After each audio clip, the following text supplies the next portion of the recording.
Each and every trick up inside I kick. My heaviest words are moving mountain casualties in mass amounts. Brothers get count. Forget that friendships, I ride alone. Destination death row, finally found a home. Plus all my homies wanna die, call it euthanasia. Dear Lord, look how sick this ghetto made us. Sincerely, yours, I'm a thug, the product of a broken home. Everybody's doped up, nigga, what you smoking on? Think if we high, they can train us, but then America messed up, then blank us. I guess it's cause we black that we targets. My only fear is God. I spit that harsh. In case you don't know, I let my pump go. Ride for Matulu like I ride for Geronimo. Down to die for everything I represent. Meant every word in my letter to the president. Alright, y'all, let's get it going. Welcome everybody. My name is Kakarot. Welcome to my Sunday Freestyle Church service. I am the host with the most. We are here for today's Sunday Freestyle Church service. I am back, full fresh, live, 3D, in your face. I'm back. I told you guys I was going to be back. I went to go visit my grandma, and now we back. So we about to have the whole night, undivided attention. You guys got all my attention to you, and I'm here. So thank you. And let's get started. We got a couple songs we're going to be jamming to tonight. And after that, yeah.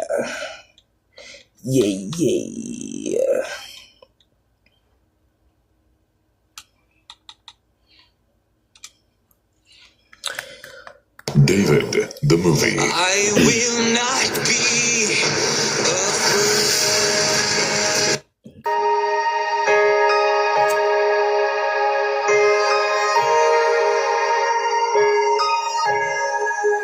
softly and tenderly, Jesus is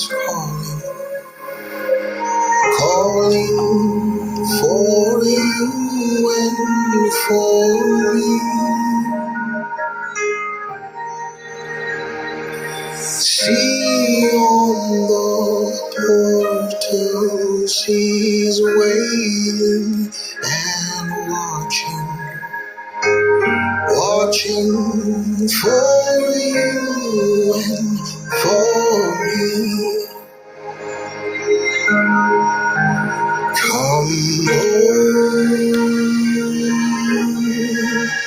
Come home. Ye who are weary, come home.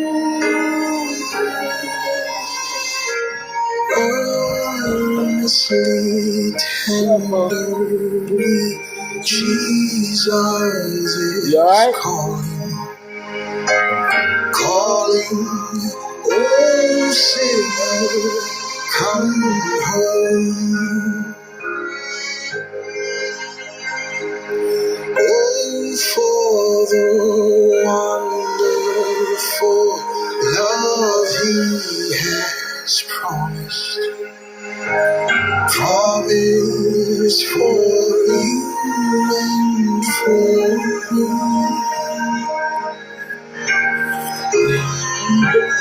Though we have sinned, he has mercy and pardon for you and for me. So he calls and says, come home,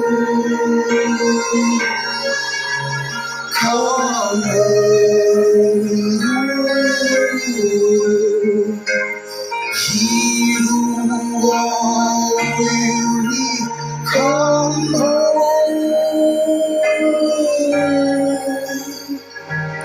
Earnestly, patiently, Jesus is calling, oh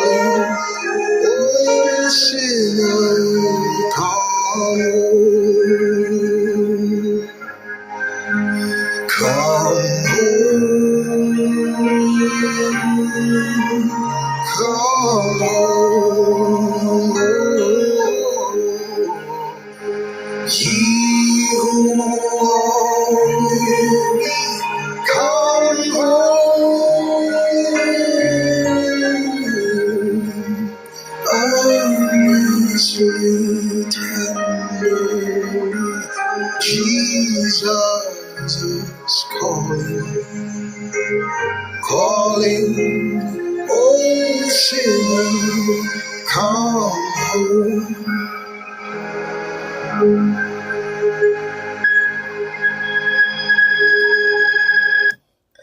Though we have sinned, he has mercy and pardon for you and for me.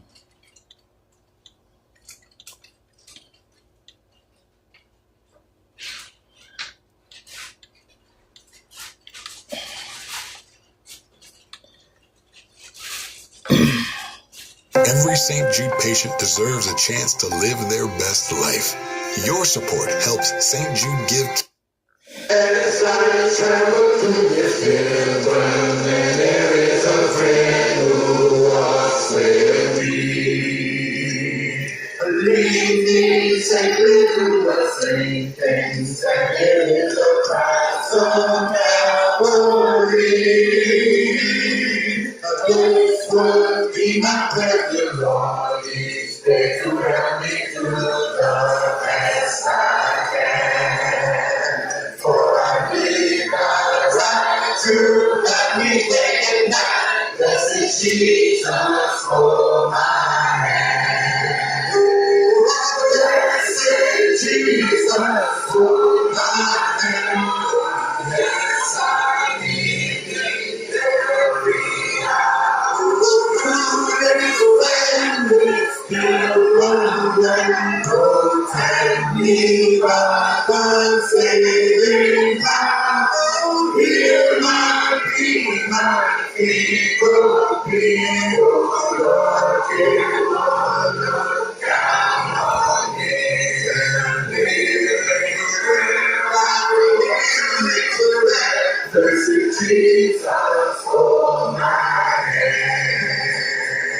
Let me travel in the light behind that I may see the blessed way. Lead me that I may be holy, I can sing redemption song someday. I will be a soldier brave and true, and it will finally take a stand. As I onward go, take the progress with Jesus for my hand. Oh, blessed Jesus for my hand. Yes, I need thee every hour. Through this land, this pilgrim way, protect me by thy saving power. Hear my plea, oh Lord, dear Lord, look down on me and blessed Jesus for my hand. When I wander through the valleys and throughout the city of the sun, lead me safely to a land of rest in my ground of life and war. I have put my faith in thee, dear Lord, that I may reach the golden strand. There are free on my candid hand, blessed Jesus for my hand. Blessed Jesus for my hand. Yes, I need thee every hour. Through this land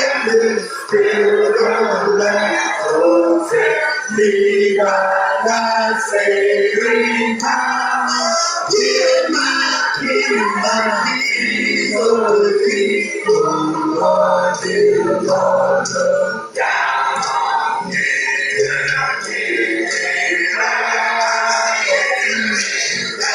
Blessed Jesus, hold my hand. Blessed Jesus, hold my hand. Yes, I need thee, carry out. Through this land, this pilgrim protect me by thy saving power. Hear my plea, oh dear Lord, look down on me.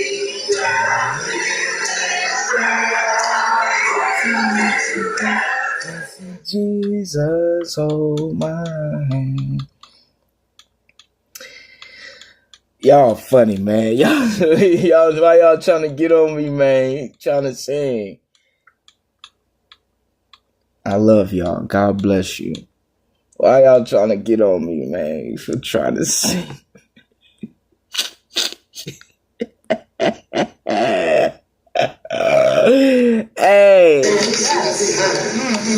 Hey, why y'all trying to make fun of me, man?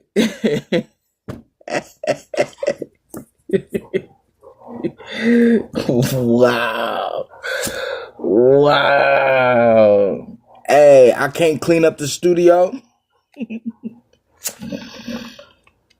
I could at least clean up the church. I ain't that good. A janitor, what?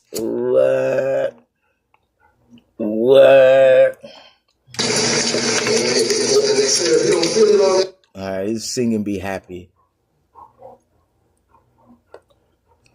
You gotta sing and be happy. And they said if you don't feel it on the inside, take it to your lady. If the skies are blue or gray, you are feeling so blue.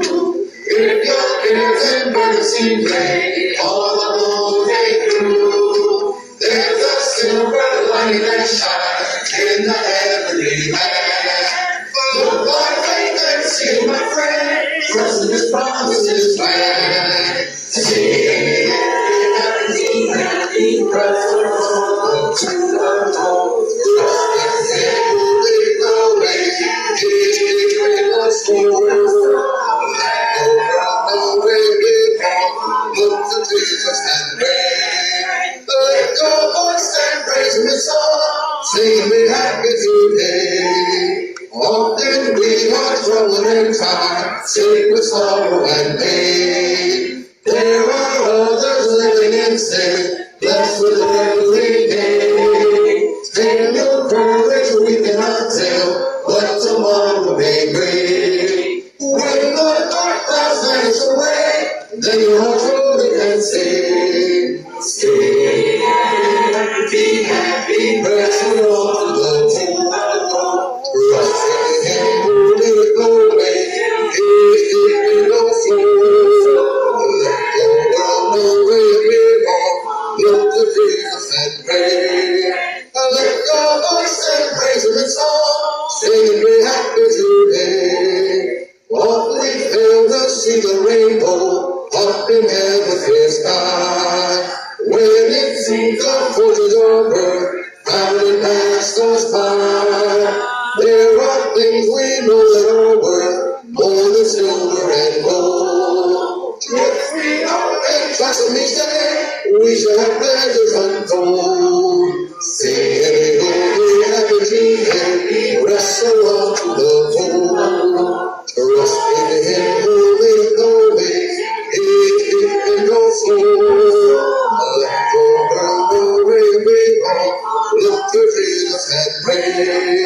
Lift your voice and praise Him in song. Sing and be happy today. And we will sing and go be happy today. Press along to the fold. Trust in Him who leads the way.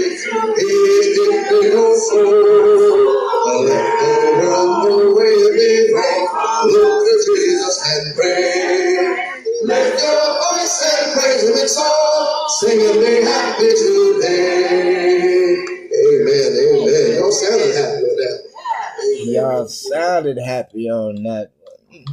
All right, I think we got one or two more left, and then we about to get started.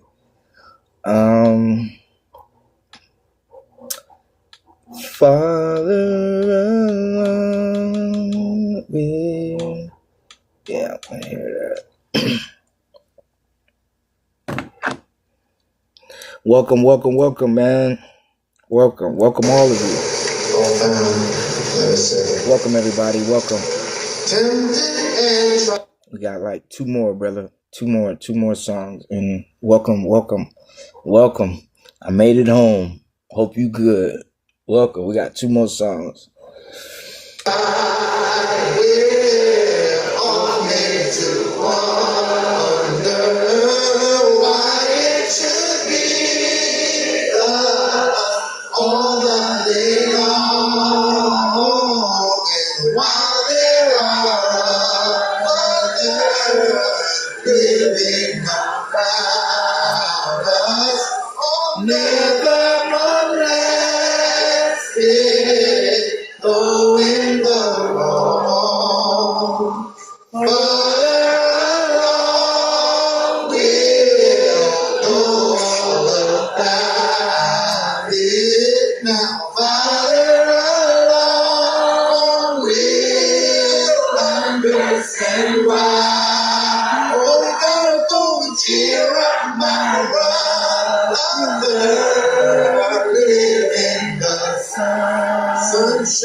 letting my sister, y'all, in the back. That's what you hear.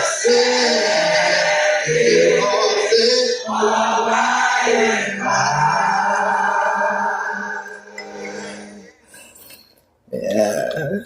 Okay, y'all, we got one more, and then we're gonna start church. That's just the opening. Let me just try to find what I want as the second one.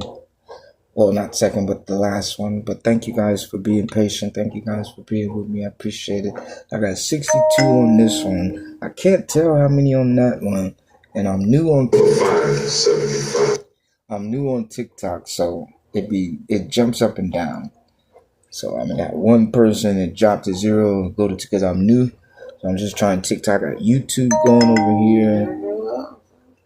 You got to. Right. I got YouTube, Twitch, Kick, and it's another one. TikTok. No.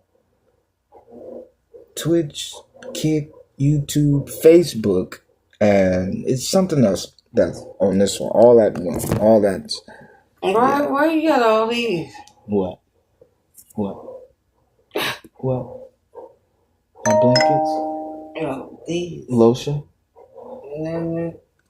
Well, those is almost empty. That's a brand new one. That's just brand new, maybe a few days old.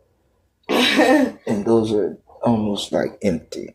So I had to, I don't want to be doing that, trying to get it out. So I just got a new one. Oh, no. What? No, what?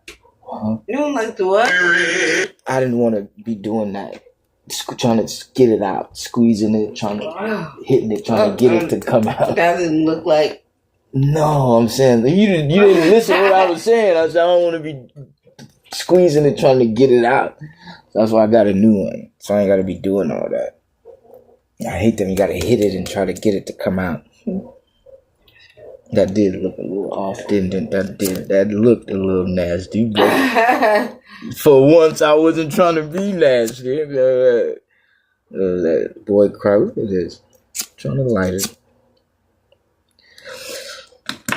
Okay. Okay. Last one. I don't know which one y'all right now. I'm trying to actually feel how I feel and go off of what I'm going to be talking about tonight. So I'm trying to find something that is going to match, I guess, what we'll be talking about.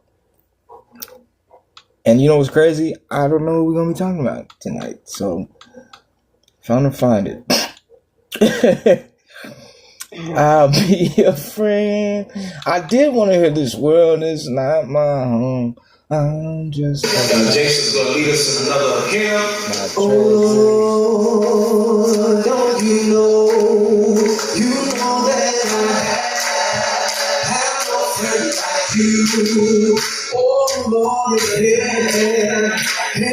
I'm singing and he's doing too much. That ain't how it goes.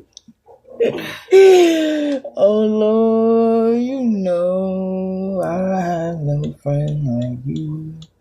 If heaven's not my home, then Lord, what will I do? The angels beckon me from heaven's open door, and I can't feel at home in this world anymore. That's how it goes. Oh, yeah. Nelson take a whole lot of But he doing all that though, like, which is sound good, but people ain't gonna follow that and be trying to copy that. They want to sing. They be trying to sing. Like, people ain't gonna do all that. They want to sing it. So, I actually love this one, so I'm gonna do this song. Everybody know I love this song. That's you and Dejan? That's as soon as I got back after visiting Uncle May's son, believe it or not. No. When we went to California that time. No, wait. That's crazy. And you know look, littler. You know I ripped up a picture of littler. I was just either just turned 12 or about to. In that picture. But that's when I first came back. Or when I was not this one.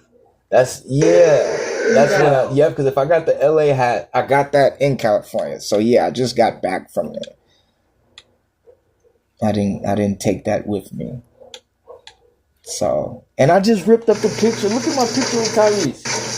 My. You see me and Uncle Mason in pieces. I got mad. I don't know why I did it. These pieces? Me and Uncle Mason. I ripped it. And just did it maybe like a few weeks ago.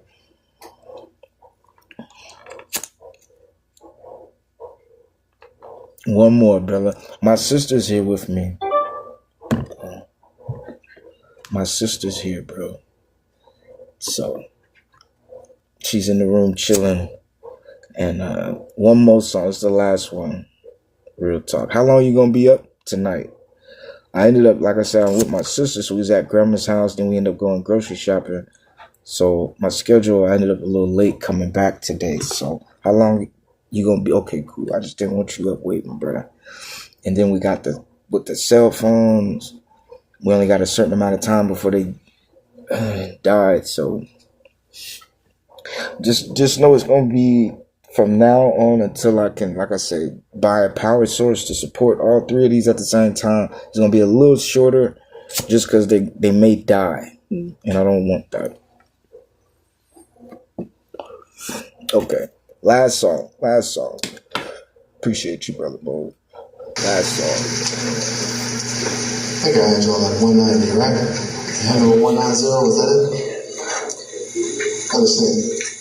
What a fellowship, what a joy divine, leaning on the everlasting arms. You consider what a blessedness, what a peace is mine, leaning on the everlasting.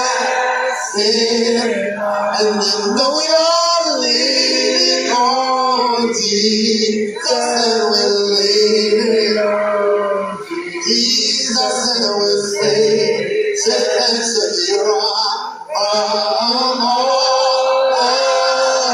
And you know we are leaning on Jesus, and we're leaning on Jesus, and we're leaning on the everlasting. Oh, how sweet to walk in it. Y'all gotta sound like it, baby. Come on. Oh, where we're leaning on the everlasting. I'll let you know. Oh, how bright the goes from day to day, and we're leaning on the everlasting.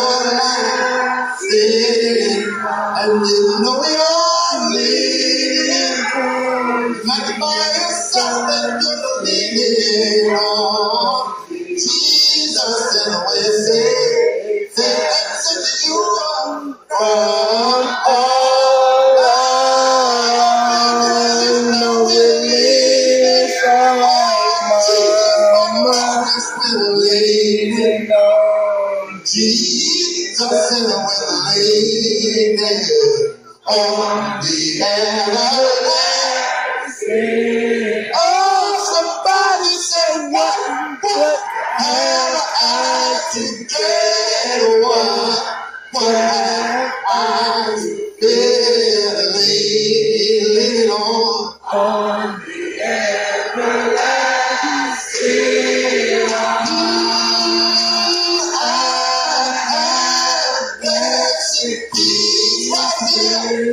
My Lord, so dear and well, leaning on the everlasting.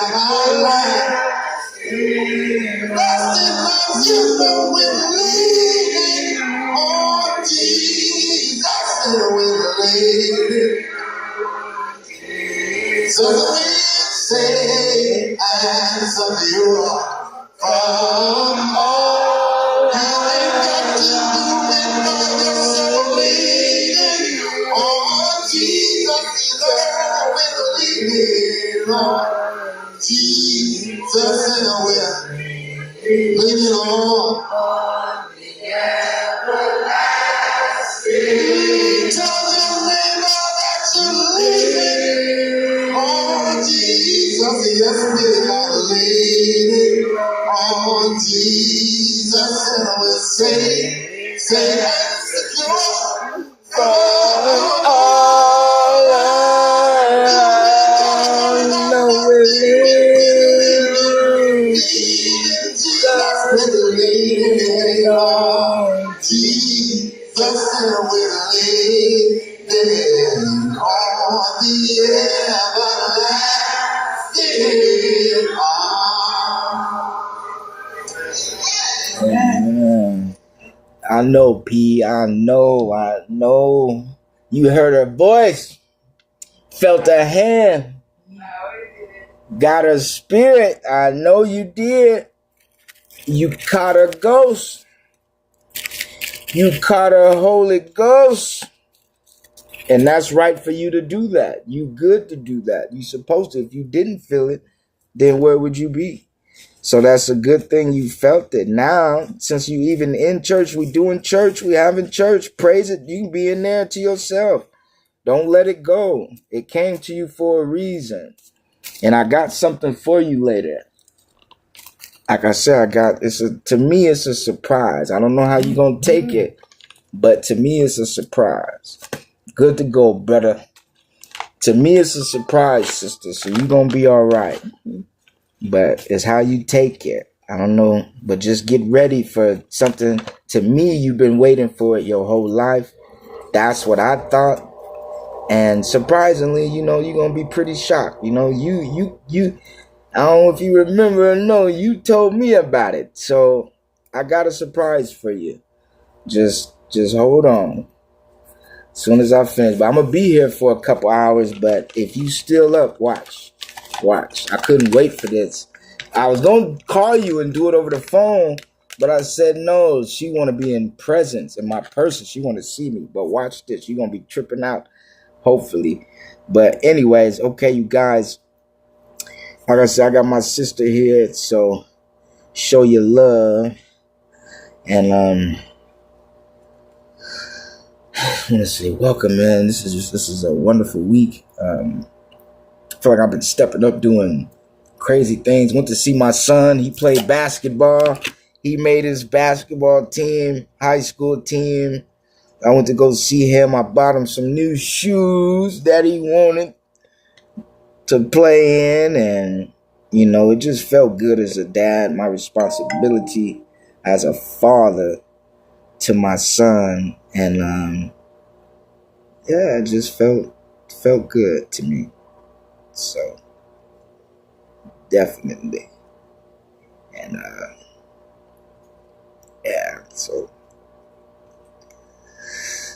And what I left off earlier, I actually want to start. Yeah, I don't know, it just felt crazy. It felt unreal, It's like you watch stuff on TV, coaches, fathers, parents, their kids in sports, and I don't know, it was right there in front of me. I'm sitting in the bench cheering for my little man to score and pass and get the rebound. It was crazy. I feel like this is weird. So, anyways, this was yesterday, actually. Believe it or not, it was yesterday. So, I don't know. I just feel so responsible. I'm able to move mountains easily. And not move them to show power. But move them in the correct position to show I can create things and make them even more beautiful than they were. Move mountains. I can decorate, for the best. So that's how I feel. I just feel so accomplished, like I can do anything, while being held back and unable to do anything. But I just feel like I can do anything. So somebody say, what have I to dread? What have I to fear? And then you got Proverbs. This was on my heart all day. I was like, man, I couldn't wait to get back to Proverbs. And then I had to rush and speed through it, so I wasn't really able to break down, what I was reading. So if all due respect to everyone that was here earlier, and we finished chapter 1 of Proverbs. I would like to start in the middle where we had to kind of start rushing. I would like to just start back and read from there. And just, you guys, I'm gonna let the spirit go, meaning I'm not intentionally trying to stop to talk, and I'm not intentionally trying to be quiet and just read. We're just gonna let it go. If it hits and it says speak, I'm going to speak. If it hits and it says be quiet, I will be quiet. That's how we're gonna do it tonight. And it felt pretty good, but I miss having some kind of, okay, I want to talk about this. You know what I mean? Not that I plan, but I want to talk about this. And it's been a few weeks now. Literally, it has been freestyle. I don't even have a direction. And it's mainly because, you guys understand, mostly when I had a direction, I kind of had the scripture waiting to where it was going to back up while I'm even bringing it up. So I did have a sense of where to go. Freestyle, literally when I took it, and I'm no longer even off of that topic, going off the top of my head. I don't have a topic. Why? Because we're reading again, more consistently reading stuff we have no idea what we read about because we didn't read it before. So we read it before, but we haven't read it in this new mind of understanding where we're going. So everything's new. Stuff I know from the back and bottom of my hand, back to front, is new because I never saw it this way before. None of us have. So that's the good thing. I told you all we will be in one accord, moving together in this church, everyone together. No one's bigger than anyone. No one's lower than anyone. I don't know what's next. So everyone should be there too, comfortably, because we're about to find out what's next. So look, ain't that something to be scared? I don't know what's going to happen next. Oh my God, what are we going to do? We're going to find out. That's how you have faith. That's how you're not worried. That's how God's going to always come through for us. There's not one time in here we prayed and we got let down. It's up to now. It's up to now. It's up to now. If you don't believe in him, who is him? He didn't show himself. He didn't whisper. He didn't come in a cloud because we're doing so good and say, okay, I'm Jehovah. Only you guys can see me and hear me. Lead the people to the sound of my voice in this image and this blessing, this gift that you got. We didn't get that yet. And yet we know him. We feel him, and we got to understand someone versus someone who would rather us be left without knowing something, rather open the doors and allow us to go through them. Isn't that something? Not just open the door and we owe him this toll. We got this big boulder on our back. We got this big obstacle we got to get through to even know the doors are open. He opened the doors and let us go through it. That giving. We took 1 step, 2 steps to God. He took 1 step, 2 steps, 3 steps, 4 steps, 5 steps to us closer, 6 and 7. So we got to thank him for that. And okay, so where were we at? Surely in vain is a net spread. They will lay wait. I will do this one. Their own lies. I think that's where I left. For their feet run to evil and make haste to shed blood. For their feet run to evil. Now, when I read it earlier, of course you understand feet running to evil. Well, you already have the world set up. The world is set up to be fruitful, to be beautiful. Nothing here is like that poison berry, like that poison ivy or that poison piece of meat. And you eat it and something bad is going to happen to you. So the foundation of the earth wasn't like that. There was no negativity. Everything around, it's like turning on the off and on switch. Everyone had light, everyone had darkness.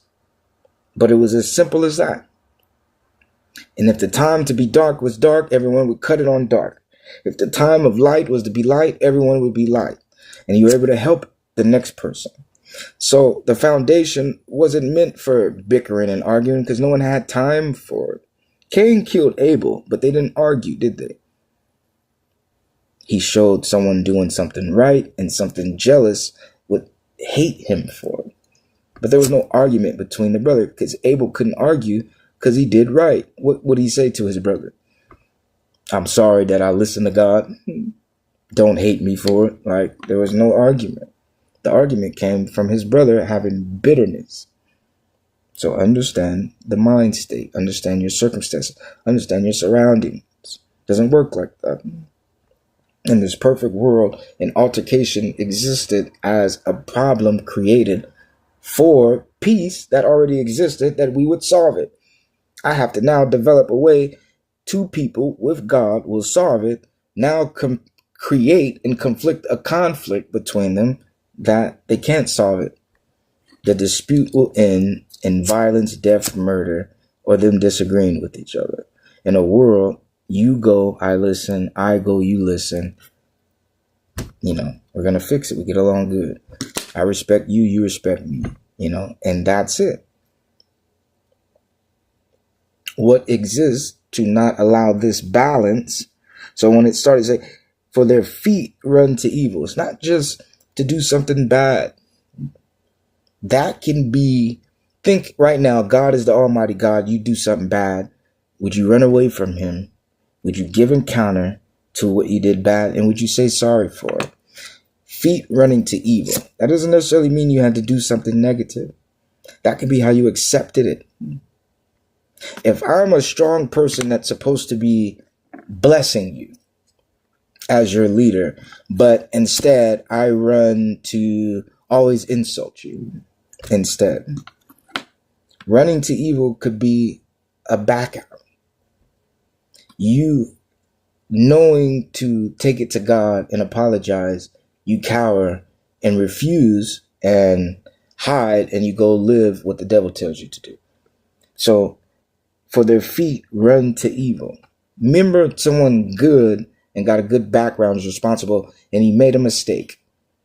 And instead of, oh my God, they can run to God and give encounter to that mistake. Run to God to make it right. Running to evil may be, if in this world you didn't know who was telling the truth, the false prophet, the real prophet, running to evil could be running to the devil, could be a false prophet. How they result to handle their turmoil. Running to evil could be, God is your savior and he will protect you. Evil will bring you further down. And they can be people that don't know God, meaning they don't know his help. And blindly, because they don't know God and his help, run to evil, thinking it would help. And not even knowing it's evil, because they don't have wisdom to identify any of it. If the wolf thought he was getting a good food, a good meal, and he was eating his own blood, but because he's so heartless, so careless, so as soon as he sees something, he's going to ravage it and not think, he didn't know he was killing himself. That kind of. And that's what I'm thinking it could mean too in the new Proverbs, because I've grown since we read earlier. For their feet run to evil. Meaning that's, if your homeboys are, okay, we about to go handle this, they don't put God as their protector. They put the Illuminati, the devil, they put something evil on. They say, come on, ain't nothing gonna mess with us. I got the strength of the Lord. And that's another misconception. Right now, we think the devil and people praising, saying God, not talking about Jehovah, is something demonic. It could be your mother and father teaching you to praise someone that isn't God in the name of God. And this person is able to respond and answer. And you, oh God, you giving me gifts, bring you food down and do nice things for you. And if your parents surrounded you in an atmosphere where these people go to church and there's no response, and all of a sudden we have something, it's similar. That's why my hair said this is the perfect way to get you guys' attention. Even though it may seem dangerous, the only danger if it was from someone wicked trying to mislead you.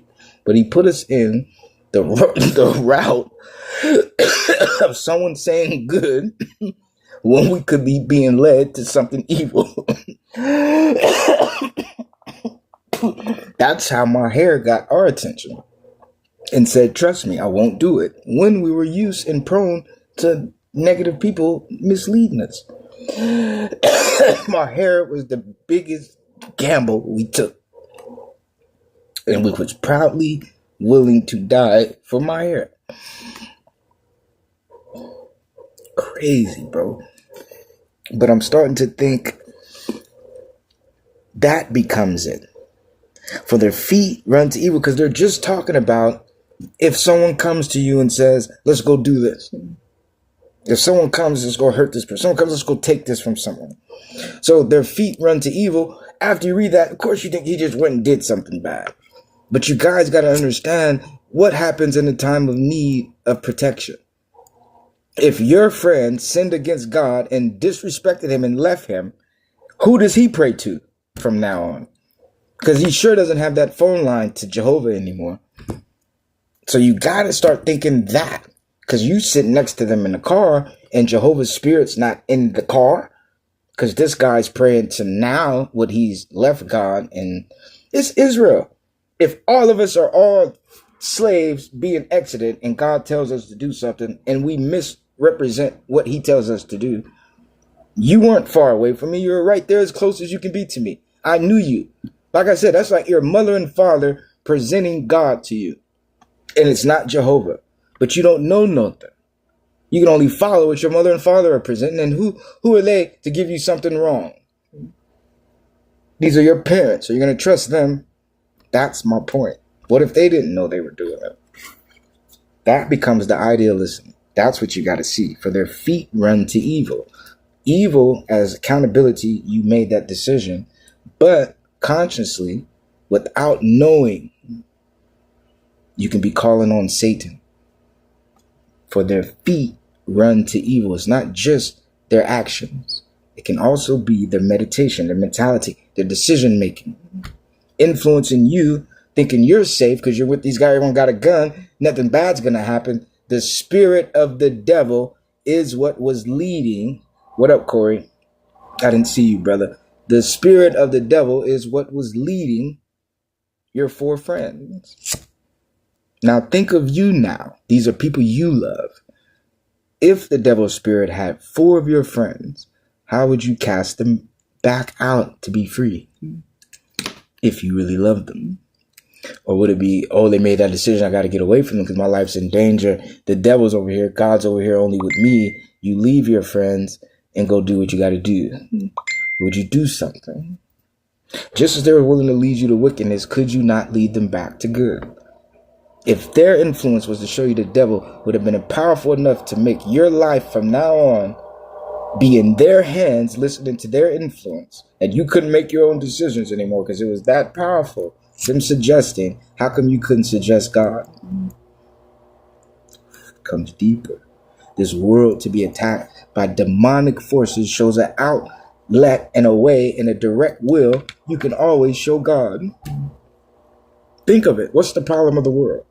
Because someone told you of God or someone told you of the other side. Because that other side has been slowly poisoning and infiltrating and influencing everyone to do this things. In a world is only meant to listen to God. And that becomes the fear. When evil stops you, you kind of, like a fight, you kind of forget you can go to God.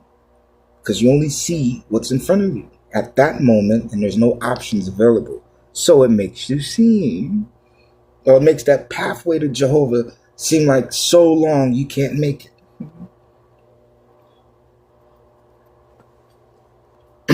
Okay. Surely in vain. Look, okay. For their feet run to evil and make haste to shed blood. So remember I told you the action wasn't just. Now you see the action. To shed blood. Now watch. Surely in vain the net is spread in the sight of any bird. Think of that. Think of the animal bird. The heavenly image creature with wings. The winged creature. Right? If you captured all the birds in life, could a human spare even you for what you did against the animals? Not saying a bird couldn't make that available through God, and the birds speak on your behalf, but pretty much you're going to have a human. So casting a net on just the animals or birds, you would think this guy's already standing out as someone wicked against God because he hates the animals. But he's using birds. We're the birds. The symbolism, okay, hold on, wait a minute. The book of Proverbs is a combination of poetry, parables, pithy, questions, short stories, and wise maxims to give strikingly memorable form the common sense and divine perspective necessary to handle life's issues. So he uses these things. He uses images to define an image to show what this image was, if that makes sense. These are parables. These are proverbs. Look at this. The bird becomes you. You become the bird. The bird is symbolism for us, caged up, can't spread our wings, but the fact that we even have wings and we can fly. Right now, everyone right now feels like they're low. They're stuck. They can't move. There's so many great things about them in their mind, deep within. They can't get them out. Do you know what a bird means, caged up? Once it's free, you cannot catch that bird again because it's going to spread its wings and fly and have no reason to come back to you, to only be put in that little box. So a bird represents that freedom. No more can you keep me down in that state that you had me in. So that represents us. Now watch this. What does it say? And they lay wait for surely in vain the net is spread in sight of any bird. The net is spread in sight of any bird. We become that. Like I used earlier, if a bird finds it can sing, why does the caged bird sing is the question, right? When it discovers it can sing and it can spread its voice and speak it, all its ideas and thoughts, it's able to like it's singing. It's free. It's able to express it. But that net to capture this freedom, to trap this lifestyle that has this mentality to rise out and be able to spread its wings and fly everywhere. Everything I can touch because God blessed me to get there. But we don't get to be that bird. Why? Because here comes that net. So it's showing you the mind state of someone seeing something naturally as God is allowing it to live and have its way. Some people know how to do hair. Some people know how to fix cars. Some people know how to build houses. That's their calling. That's what they're good at. That's their purpose. This net comes, oh, my mom's car broke down, but I know how to fix it. Here comes that net to stop you so you can't go do it. Oh, I want to go to college. I want to go to school so I can learn how to do this. Boom, here comes that net. It costs too much. You don't have help. No one's going to get you there. Right? So now you got to stop. And then here's the last one. What I say, you want to do, a doctor, be business. You want to be successful. Everybody, I only want to open this business because you got all these people out here in these streets. They don't have no money. I have family. I have cousins, friends, brothers, sisters, whatever. I even have pets and animals that needs. But if I open this business, I have so much money. I'll be able to give these people all this. But right now, I'm as broke as them. So as soon as I want to take these steps to open this business, not so I can I got something. I want to do something. I want to do something for people. This business is going to help me. Every month I get paid. I'm about to go donate it and help these people. So as soon as you got that in mind, I'm ready to go do it. Boom, here comes that net. You can't do it. All these things, everything in your way. Oh, I got this rule. I got to go here. I got to learn this. I got to pay this. I got to have a certificate saying all these things get in your way to stop it. That's the net of life. That's society. But it's also, God is showing you, it's a mind doing that to you. You're not just a person living life, just walking down the street and all of a sudden something bad happened. It doesn't work like that. That's someone who thought to do that bad thing to you while you were walking down the street, trying to make it, trying to live, trying to do what you're supposed to do. Someone said, boom, and pushed you. Let's make their life messed up. Let's make their life miserable. Let's do all these bad things to these people. That's what happened. That's what's happening. That's what you're stuck in. You're stuck right now in a mind that in the physical aspect, let's use a slave for an example. If a slave wanted to be free, here come the chains, here come the master, here come the rules. You can't go too far. Otherwise, I'm going to beat you, I'm going to kill your kids, and I'm going to sell you and your wife away from each other. So you better stay. You get 2 steps you can take. And if I even think you took 3 steps, right? So the slave got to stay 1 step, 2 steps. That's my happiness for today. And I bet not make master angry and take 3 steps. You understand what I'm saying? Okay, so someone's life already showed you that's what I can do to your life if I'm in power of you, if I own you, if I make you think you're so little and I'm so big, I can control you, right? That's the slavery method.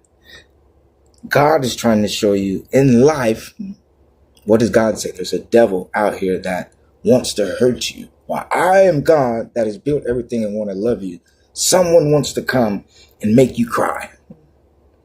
Now I'm God, I got to come fix it. Because I would have never made you feel like that. But there's someone out there that wants to do that to you. And he's given that example. Like you sitting there in your house, you sit there, you get up, bah, hit your toe, you just want to cry because it feel like someone's laughing. You're hurting. You're probably a good person to get a shirt off your back, help somebody. You just sit there and hurt yourself. But instead of, oh, my baby, let me love you, it's as if someone's laughing. Like they knew you were going to do it and could have stopped it, but wanted to see you. That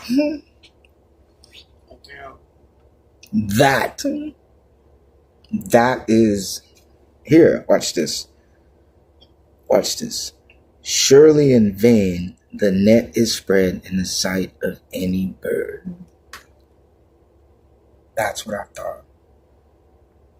That net, that life, because it doesn't happen on accident. These people are doing this on purpose in this life to make everyone's life like that. It doesn't happen like that. Like right now, if I'm chilling, why would I feel upset? A spirit comes and presents to make how happy we are with nothing to worry about. Now all of a sudden it hits, we thinking, it may even force us to go through something we can't beat. Now we're unhappy. What presented that? And it presented it so you get mad at God and think God did it. But God warned you, someone's trying to make you get mad at me. They're doing that to you and they want you to blame me.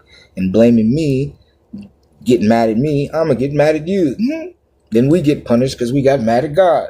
You know what I'm saying?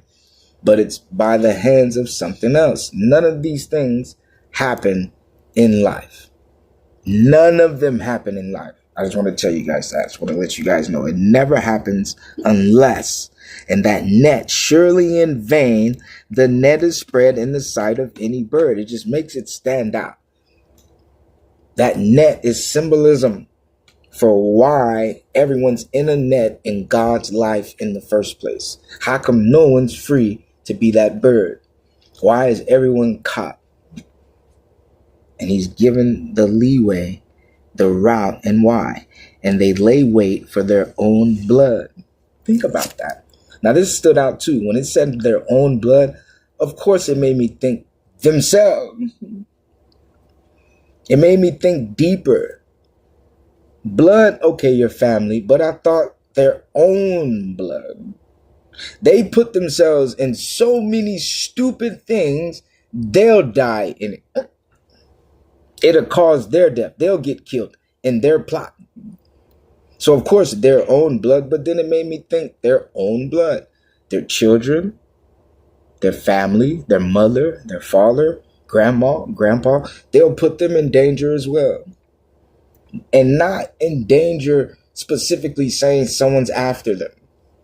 In danger by what they're doing, their belief. If I don't believe in God, and I hate him and I'm cursing him and doing all that, and come around you guys, come around my family, come around someone, and because I'm doing so bad, something bad's going to happen to me, and you're around me. Is it possible my presence could get you in danger and have something bad happen to you by it accidentally hitting you? People could come looking for me, shooting up everywhere. trying to find me and end up shooting up everywhere I'm at and everyone I'm around. All because of my mistake I made. You see what I'm saying? So, and they lay wait for their own blood. And it also made me think, Cain and Abel. You have to think of why he's categorizing the evilness.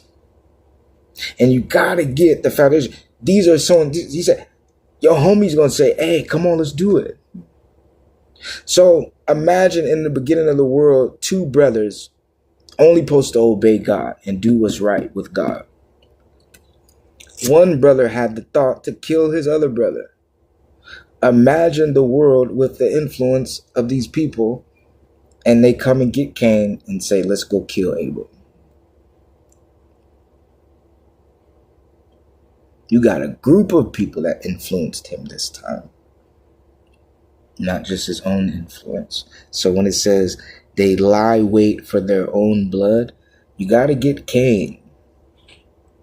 Cain disobeyed God by killing his brother on the devil's command, which is supposed to be he's going to get a blessing from Satan afterwards. And in reality, it only brought Cain to his end. So they lie in wait for their own blood. Think of that. And that's for anyone that thinks joining them. If God is in a war to fight for you to be happy against these people who only are presenting even him unhappiness, what's your reward for joining them? Can they promise you they took Jehovah's happiness and you are safe and you don't have to worry? So you got to think like that. Pay attention.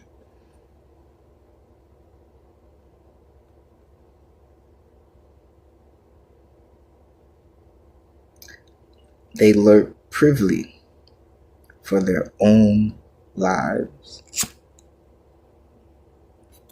Have you ever saw what's the Muslims? And I'm just using it as Muslims right now, as I'm using it, not universal. But I don't want to, no disrespect to the Muslim. If you see it as disrespect, that's you. The fact no Christian strapped a bomb to themselves and went and blew up anything. Why? Because there's no such thing as that would have done anything for that person afterwards. So the fact that a Christian has fear, and the fear wouldn't have been suicide. It would have been homicide. I agree, at least the fact we aren't just going to go kill people. People we couldn't resurrect and bring back in the name of our religion, for the name of our God, Jehovah, the God. We couldn't do anything. So the religion is as deep as the power. If you yourself couldn't resurrect someone, how do you have the power to kill them? So the fact of death being the only alternative to your faith, when you couldn't bring you back, only shows how safe we are in your hands anyway. Because you did that in the faith of yourself with no actions afterwards to retribute and fix and solve anything.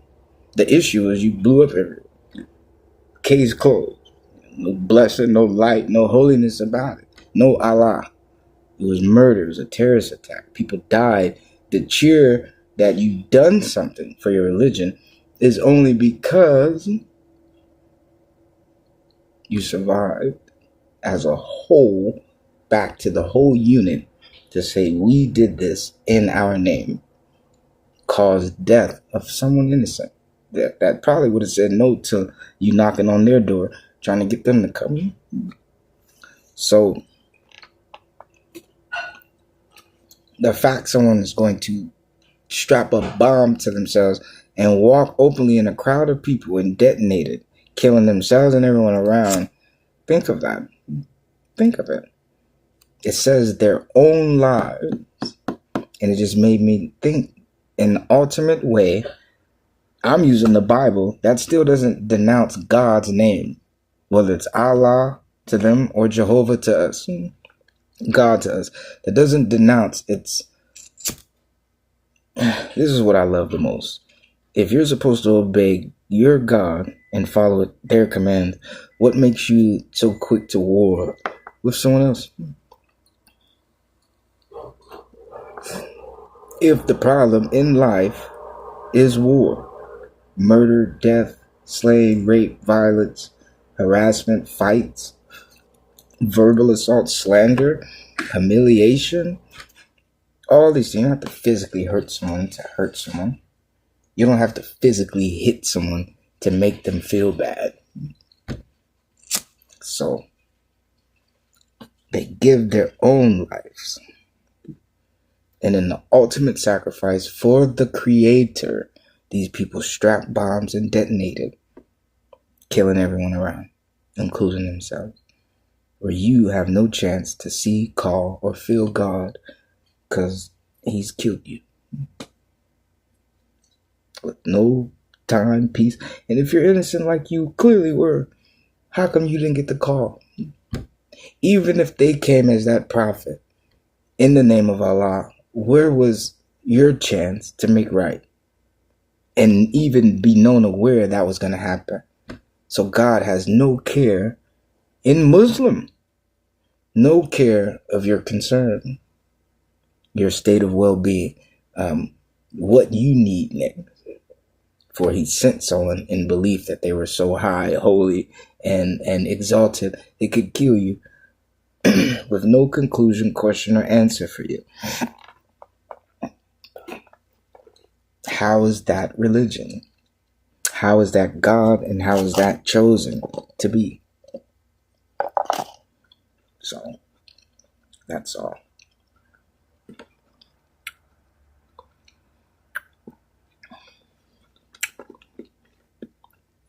So are the ways of everyone that is greedy of gain, which taketh away the life of the owners thereof. So are the ways of everyone that is greedy of gain, which taketh away the life of the owners thereof.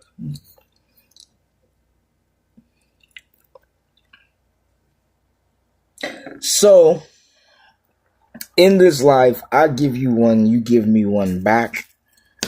In this life, I give you one, you took it, kept it, didn't give me nothing. Consider greedy, right? Remember, he says they will take their own lives. So he's now comparing the result of someone so careless and heartless and self-centered on themselves that they would kill themselves as well as you. He is connected and compared it to someone greedy that only thinks of themselves, and how someone's greed brings their downfall, destruction itself, the greed of itself. And that greed can come even if nothing bad happened to them. Identifying that this person's like that. So now the reputation of you and who you are and how you are becomes, you understand what I'm talking about? Now your reputation becomes, what's the word I'm trying to say? Tarnish, damage, dirt. You got dirt on your name. People can't respect you. They can't see you. They don't want to look at you and talk to you the right way and be for you the right way, how they're supposed to be. A normal person that has respect for themselves, you can understand, because you got to respect them when you present yourself to them. You can't just talk to them anyway. These people become dirty, they become polluted, they become a snare for insult because it can actually attach itself to them. It has found a host. So, like greed pollutes the host to become incoherent of his own proper judgments, because they can only see the greed and lust and luster to conceive and take and crush everything in its way to only receive itself, has only destroyed their hand. If you understand greed, like everything's a smile, everything's peaceful, everything's cooperable. Greed presents uncooperability, selfishness only amongst yourself, not able to get the job done, poor sight because you cannot see the objective, you only see what is now cursed and polluted your visions, to only see a one-way route that only exceeds with you gaining something. So you're no longer subjective, or what comes to this, or to say that's your friend and you can trust someone. You become untrustworthy.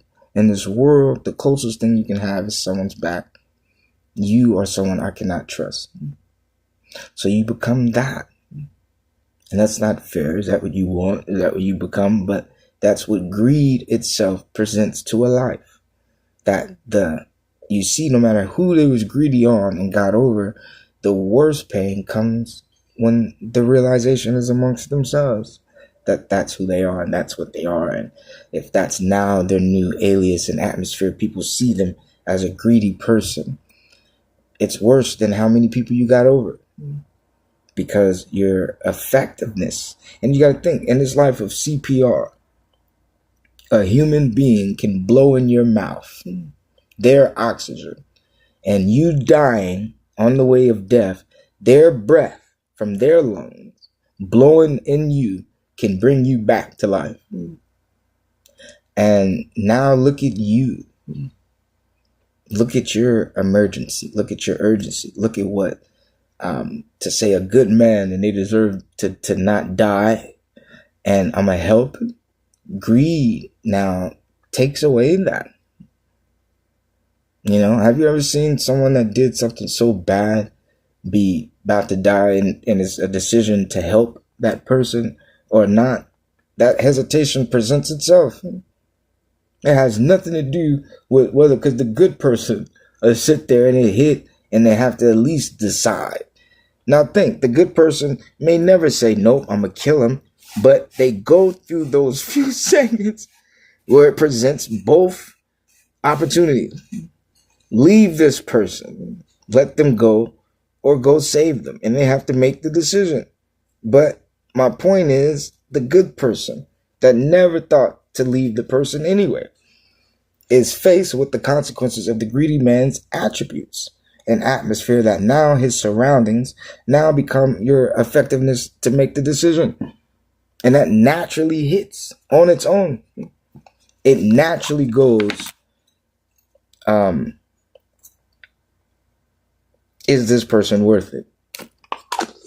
So you don't want that kind of a reputation. That's why he's connected it back to greed. The self-destruction, greed takes hold of you worse than the devil. Because greed comes from within. It's an emotion you can attach yourself and create yourself within. You don't need help to be greedy. You don't.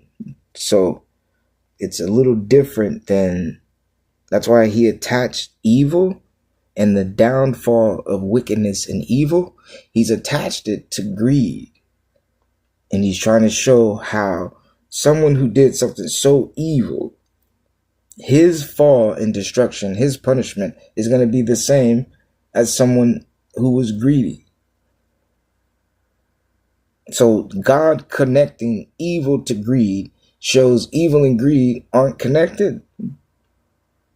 Evil is in a separate category. But the traits of evil live in greed. That's why he's sharing the results of the destruction, the attributes, the decision made, the judgment passed on evil is going to be the same judgment passed on greed. That is so deep.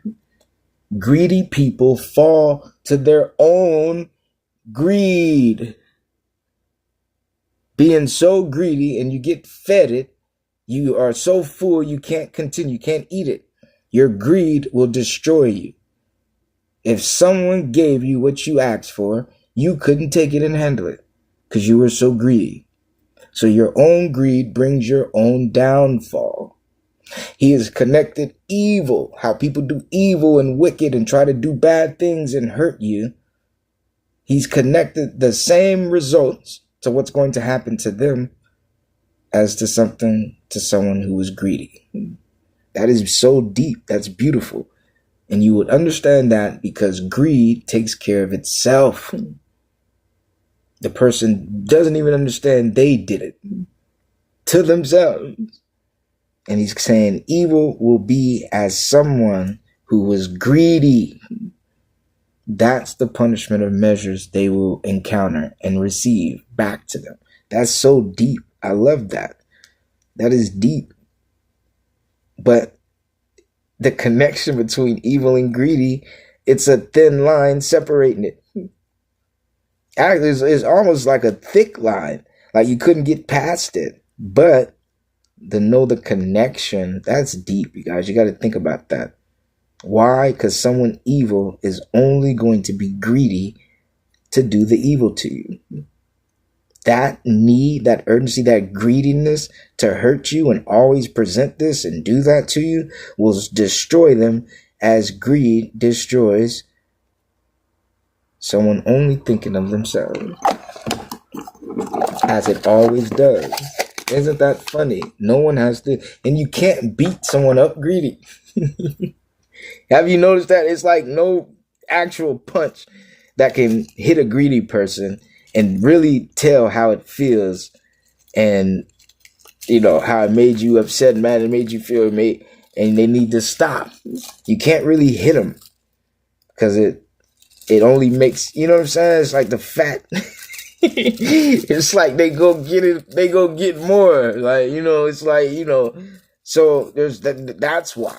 And evil seems like you can't stop it. It has the feeling that you cannot do anything. It's always going to win, overpower you. It's like the greediness. And because at the moment, it's like, you know, you got to put something together for someone greedy. I would say that's how God is telling you to handle it of someone evil. Prepare it like someone greedy in front of you. You know, for you know they have had too much, you know, and what they're asking for, they don't deserve it. So use evil like someone greedy. And the same way you would kind of have that disgust and distrust and uncertainty about someone greedy, do that with someone evil. And you will see your way out. You'll see a connection. You will find it's more easier than you thought. And that's what he wants you to see. Now watch this. Which taketh away the life of the owners thereof. And the reason that stands out, like I was telling you, if you become greedy, you have switched your beautiful side to something ugly. So just like you take yourself and your good name, your personality, your reputation out being greedy, and now people see you as that, you have destroyed the owner. And because you were the owner that had that good name, you now have a bad name. So you have killed that person that owned that house. And everyone was coming, shaking your hand, giving you hugs, loving that person. You have destroyed that person, which is yourself. What does it say? So are the ways of everyone that is greedy of gain, which taketh away the life of the owners thereof. So not just someone so greedy they would kill you. Someone so greedy that even if it would cause their death, they would eat it still. That's greedy. That's greedy. That's greedy. This is going to kill you. And they say, I don't care. That's what it's telling you. That same reputation. That same, I don't like you. I don't like how you only think of yourself. And then you don't even think of yourself. Because if you was thinking of you, look, this is what he's saying. You so greedy, only thinking of yourself, that you're so greedy you don't think of yourself. Because if you was, you're so greedy, meaning so selfish. If this was gonna kill you, you are so greedy. This is gonna kill you. But because you're so greedy, you don't care about everyone else. You'll take their food. You'll take it. If this was going to kill you, you so greedy, you wouldn't care about yourself. Because of that same greed of not caring of everyone else. That same, look what you're making them feel like. I don't care. I'm going to keep going. Now it is going to hurt you. And you so greedy, it's like, I don't care. And all of a sudden, you're dead. And your greed was the cause of it. That is so deep. That's deep because it takes care of itself is what you don't get. You don't get that because nobody can check someone greedy. They'll just do it in secret. They'll go in a corner somewhere and eat it. You know, they don't have to do it in front of you because you can't beat it. So it seems. But you notice it takes care of itself. You bit off too much, more than you can chew. You wrote a check with a tongue that your bottom couldn't catch. You know what I'm saying? And that's greedy. But that's also the steps that someone evil is going to take. They have to. They're greedy. They have to laugh in your face. They have to show you. They have to hit you upside your head and say, I did it. They're greedy, heartless, don't care about you. So he's connecting to show evil is like greed. That same fat, smiling, laughing in your face while they're taunting you, trying to make you feel bad, that they're eating. That same person is going to be the person that laughed, looked right in your face, fat face, full of cake, and killed you. Did something evil, did something wicked. So that's why he's connecting it. And that same, I can't do anything against this greed. It's like, I can't do anything about this evil. You got to understand it's going to handle itself. Why? God is not with them. And if God is the God that when you are in front of evil and bad things and wicked things, he kept you safe from it because he's your God. These people believe in the devil that got him there in the first place. And just like God helped you out of the fight, the devil tried to force you to fall in. Who's going to help them? So they take care of themselves because God isn't with them to help. And just like you can admit you needed help and he helped you, they don't get that. Because everyone in this world needs help. There's not a day from the time you was born, you stopped yourself from crying. You gave yourself the milk. You held you and clothed you and bathed you and spent time with yourself. Everyone needed help. And the reason the baby is so fragile is to show what people are supposed to do to everyone, even if they're an older person, an adult, a grandma or grandpa. Think of that. Ain't that something? If a baby comes, you have time, patience, you're not rushing. Everything has to be delicate. You get older, you can't rush, you can't not have patience, you have to take time. Everything got to be delicate. So you'll notice even with love, if you love a man or you love a woman, it takes time. You got to be patient. You treat it like that baby. If you and them have a baby and you can talk nice to each other because you love the baby, love the fact you got, your parents, so you love the responsibility, you love taking care of the baby, you love the fact this is the person that helped you make it.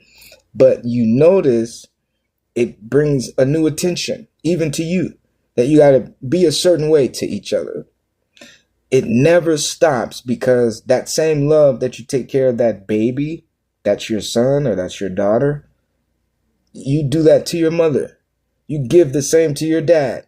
You do the same to your brother. You show right now, there's a friend right now that's the same age as you, but because you have a little brother or a son or a child yourself one day you still talk to them as if it's not just your son or your daughter, but you talk to them like you care about them.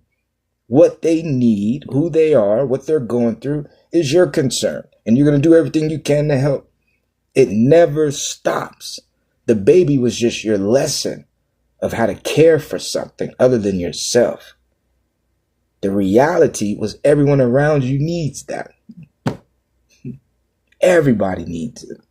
You see what I'm saying? And when you start to notice none of these people are doing it, that's when you can be free, because you'll know you're in the net trying to keep you captured. And it's only going to come from that person that's lying to you anyway. Henceforth, the evil greed or the greedy evil, they can't help it. They have to show themselves. That's like if you in the streets, you can have 100 people out there trying to act like they real, they gangsters and all that, and they snakes or set you up. They'll be the person that shot you. But out there in the street for everybody, oh, that's cool, that's the homie. He'll do this, he'll fight, he'll do all that. This is a snake. This is someone greedy, someone evil. And you can spot it by their actions, their reputation, everything they do. People start to know about them, good or bad. Remember that. And if God is teaching you how to see deep things like that, God is deep like that. God is real like that. God is street like that. God is hood like that. God is hilltop like that. God is 23rd. God is Crip like that. God is 1-6 like that. Like that. God is 2-1 like that. God is neighborhood. You got to think. You got to think. God is Hoover. God is Grape Street Purple. Gorgeous gang. Like, God's the light blue. God's the baby blue gang. Like, that's what you got. You got to think, because he's teaching you this. In this world, this resides for his child to learn it. But it also shows how these evil children don't get to. And he's not teasing you. Like, it's like your mom. And you see other parents didn't care about their kids, whatever. And then she's sitting there and let you see how all this she's doing is to show she cared about you. And you're not like these other children.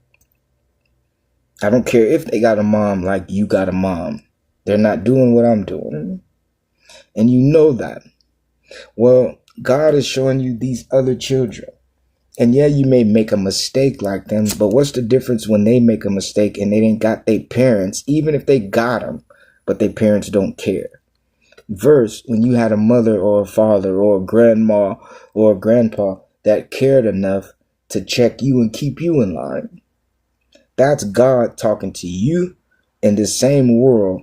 You may make a mistake, but honor, I got your back, and you're not just walking around like everyone else that ain't got nothing, ain't got nowhere to go, and can't look up or look inside. Look for me in yourself to try to help you. They can't do that. Everyone thinks it's because you didn't go to church. People say, oh, people that ain't in church, you can't do that. You can't pray to God. You can't. They can't do that, is how they should have been teaching. Evil, wicked, sinful people. But it's been made to make you think you are, because they were trying to, like grandma. You go out that gate, somebody gonna get you. And even though that is true, she knew she wasn't gonna let no one. But to scare you so you wouldn't let no one either. And be careful, but scare you so bad you think it was gonna come. But it was to scare you so you be careful. Instead of be so careless, let you just run around and ain't nothing gonna happen. Someone, he took you. So to not be that child is the reason what they say. You ain't gonna be that one. Not if I'm here. Because I'm gonna tell you how you ain't gonna be. I'm gonna make sure I'm gonna teach you how you ain't gonna be. And you gonna listen. So that's the difference. That's the difference. You have a God that will not allow you to do what these other evil people that pray to their God, which is the devil, would let them do. God's not. And he's not some strict, I hate you and, you're going to hell. And that's not church. That was to scare you. And think right now, if you didn't think, like grandma said, I'm going to beat the black off you, you would have did everything. But because you were so scared the black was going to get beat off you by someone that made you black in the first place, you didn't do it. So in a way, these pastors were trying to always have you remember God. That even if you did do it, at least remember him enough to say sorry to him. Because even though you think no one saw you, he did. And it's just so later, there's like, oh, you got to make up for that because you got in trouble because you clearly are greedy and you don't show you care. You just start showing you're not like that. And I'm going to be more dedicated to you, God, because for 36 years, I'm 36, you, from beginning and end, if I had happiness, if I had unhappiness by making a mistake, and it was my fault, you were always there. So not just help, because I'm in danger. How you doing today, God? Is it something I can do? Because I read in this book, all these people helped you. All I know to do is say, God, help me. God, can I help you? If you ever been in the streets or you have a mother, you have a grandma, kids, but not just kids because you have to. If you ever just thought to help someone else for a change, even if you didn't have nothing, you said, let me do this. I used to be homeless. Literally, I got kicked out of my grandma's house, not by her, but I couldn't go there. I was outside. But even though I didn't have nothing, I always would want to do something for someone that either didn't have nothing. And at that time, I was at a war with people that had stuff. So I would never in my life offer anybody that had something, anything. I wasn't looking to make someone that had something happy when they would look at me that didn't have nothing and let me go unhappy. So I was looking for people that was stuck like me because I wanted to do something. But my point is not becoming like that, because what you see right now, I promise, you could have helped somebody. Then it comes now, you needed it. And watch how quick the love that you didn't, make no rules, they were so free when it's your turn. Watch how many rules and watch how their patience isn't the same as what you had to put up with. And never cried about it once. I bet you. That's the communication. You know what I'm saying? And it starts because you did it. That's how you gotta face it. You only get put in certain situations if it's not to teach you because you're learning how not to do something on the straight path. It's probably your mistake and you're learning how to fix it. But that's what you gotta understand. There's two ways in this world. God, which is perfect, or you made a mistake and you gotta find him to fix it. That's it. That's it. And the cool thing about God, the devil doesn't even have to be there. Even if you were with him, he can keep you safe from him. It's on you to say, I want to go with him. I want to follow the devil. Then you got God's attention to say, okay, you want to leave? You want me to leave you? I don't want to leave. I'm not going to leave. But, if this is who you want, I'm not going to let you. But if that's who you want, because you got to get, God even allows you to call him. If every child from the time they were born, you got people 80, 90, 100 years old, never went to church a day in their life. They sit in their good old age knowing they were just waiting. One of these days I'm going to die. Never went to church. And he may let them go to heaven. Because it's not that doesn't have nothing to do with it. Everyone has to understand God is in control. And he gives you that ability to pick him. Think about it. The devil is available for you. He's there like the tree that has fruit on it. And you can just, as soon as you see the tree, your favorite fruit, you can just go pick whatever you want, right? That's everywhere. It's just the white man took all those trees God planted out and put it in Walmart and said, you owe me this much money to eat what God. Think about it. They don't put $1 in the ground and make a bush that grows fruit and vegetables. God does it free. They make us pay for it. That's why everyone's life is like it is. What he say? The love of money is the root of all evil. Because it doesn't love you back. You got to get it. Everyone's trying to find a way to keep having money when money's what's doing it. If you had $100,000 and for 3 years paid your rent on time, everything's smiling. 4th year come, you don't have that money no more. Soon as you're late, I don't care how many times you paid it, they'll take it. It has no loyalty to you, no matter how long you were loyal to it. And he's showing you he's not like that. God wouldn't do that. But money, I don't care if your mother's crying hungry, wouldn't show up to help her no time. But I would. So he's showing that it's the love of all evil. It's the root of all evil, because it's just the root of all evil. If I have a tree that's a root, but that root's going to become a blackberry tree. You just saw the root. You didn't see what it became. The love of money is the root of all evil because you haven't saw it. The whole tree is telling you what the root just told you. No.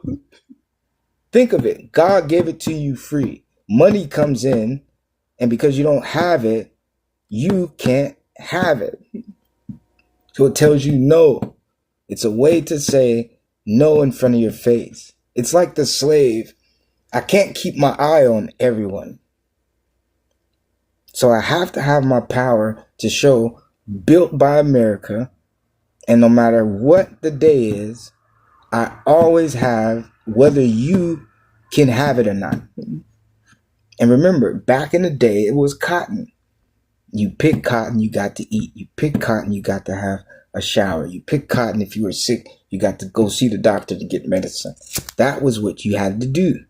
Well, the cotton got replaced by the dollar, the money, the cash. That's the new requirement of today. You got to think, you're in a world, you were hung on a tree. What up, Brother Moan? You're in a world, you were hung on a tree yesterday.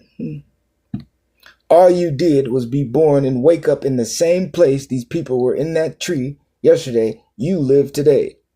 But you now picking cotton, you have to have this amount.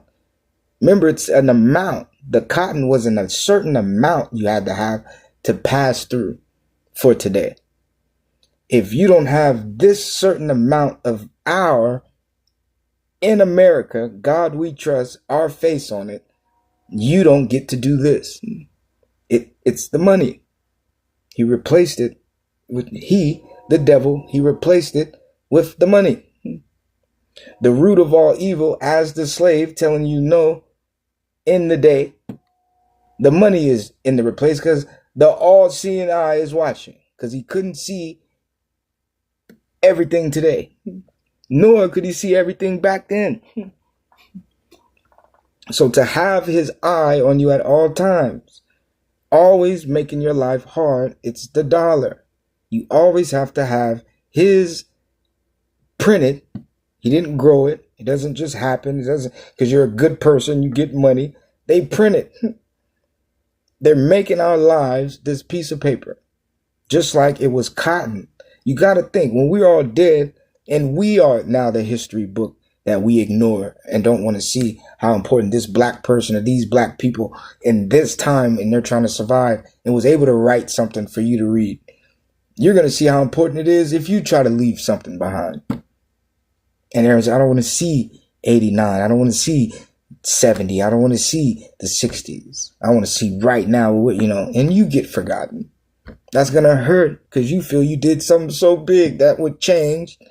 And you had it in your hands to make it go in directions to fix and make example of what way was the right way and route for what God wanted. Little do you know in your heart, doing it for either your people, doing it for the hood, doing it for the streets, doing it for your family, doing it for your friends, however, for the world to see, for it to make a difference, people know you and change, it's all for God. It's all to help. It was all to make a difference. It was all for black people to take another step forward. But isn't that sad? That's very sad. We don't have a clue of what it was like for them so we can know what to do for us. That's what I'm talking about. That's why it's important. You don't have to read white people. You don't have to learn about George Washington, but learn about the nigga he had on his back, on his foot, and on his neck. Learn what he was talking about, looking at this person that didn't care nothing about all the stuff he's sitting here making everyone read about him. But let the black man right there show you what George Washington was like, because he's the example. How was you living when this so-called man freed everybody?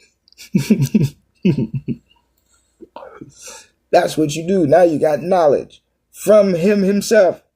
The slave he treated bad himself is going to tell you if he was a good person or not. But we didn't do that. Now, if people know if Donald Trump was a good person, guess what? No one's going to care what you thought. Why? Because you're old. Just like you see everything in life that got you here. That's deep. That just shows responsibility. Everyone's looking for God, but would leave what he built for you to even know was for you. Because it's not today. It's always going to be, what did I do? Think of God. And even you, in the beginning, God created the heavens and earth. Is there a today? Has to be first, which became yesterday. So yesterday is second. There's no such thing as yesterday. It's only a today, right? Then yesterday. So you got to learn. You use today to learn it. You have to. Because think, the first day came. Even if it was today for them, it was yesterday for you. That's respect. Because your today is going to be yesterday. And you would want someone to respect you. So that becomes our, not curse, that becomes our blessing. It's not hard. It's not hard to learn.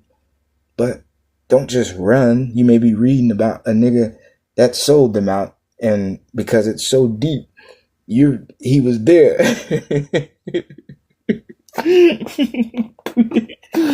Yeah, ain't that some? No, because I'm not trying to diss people. I do read. I have not read in a long time. For that reason, I thank God, and I feel I hurt every black person in my life. When the time came and I was at my peak of wisdom and knowledge, I could have read millions of black people. But because the Bible was the only thing I trust and I was opening it, before I started preaching, I said, God, I'm more interested in your word. I could kind of care less. These niggas was saying if they was just saying stuff.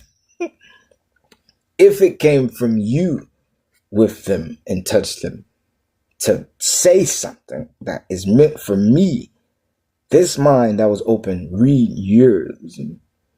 Send me them. But I'm not going to go out looking for stuff. I may read something, that sounds good as ever, but isn't. Why? Because I know you. And I can turn on BT right now and listen to half these people that sound good and we trusted early. Think of Israel, my brother. Everyone was from the house. That's the first key to this book. If there's a Iscariot, if there's a Judas that's going to do something, that's the key.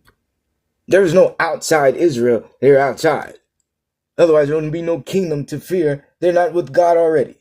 So what are they building in front of us? These are people from the house that had everything. So it's not even about, this black man, this black woman. You got people right there doing everything good. So to spot that that's a bad person in judgment would be impossible. You wouldn't be able to do it. Because that may be the person leading everyone. King Saul was the king of Israel. Wasn't no soldier, wasn't someone on the side, wasn't some guy just saying yes to God. He's the king of it. And look, what did he do? And he's given authority of position. There was no kingdom. You can't call him that. That's the only thing of Saul. But he's showing, I understand Saul. And if no one understands it, woe to your future. For when you will understand it. I just now understood it, but the key to Saul is what? What has been my message? God! I just got it. It's the devil. The key to Saul is God. It made more sense.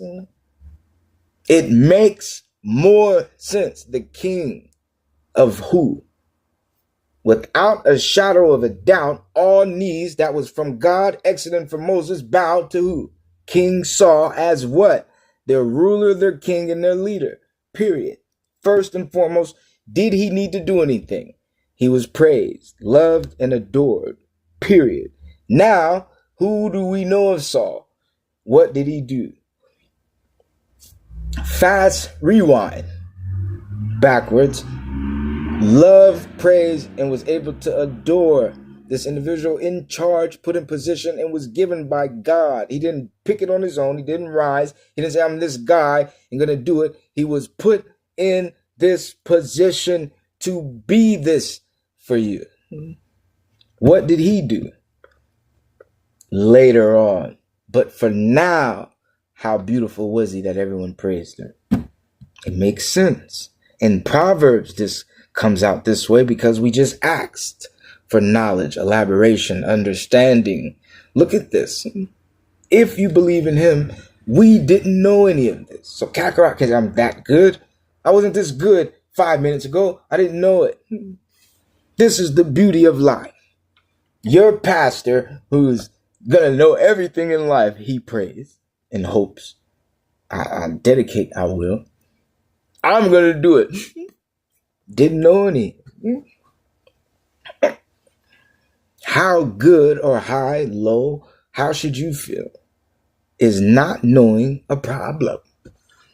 Let me not know something for 5 minutes now. That means even where I was going, if you just witnessed, I'm locking it.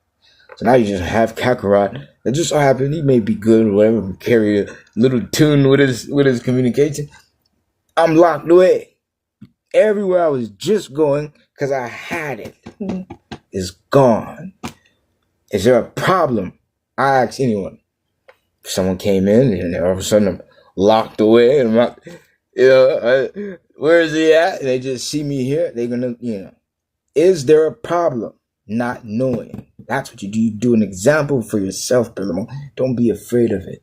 It's a lot to talk. It's beautiful. It's amazing. Look at this. I'm right now. I'm at it. That's why I'm not talking. I want to jump into it now. I'm going to just go back to where we're gone. And you multiply what I'm trying to, everyone sees, but you don't see. Don't know. Talk. Training the devil to me, all these people. I'm going through all this shit here, man. And it's fine. And that's, believe in that. But there's nothing wrong with it.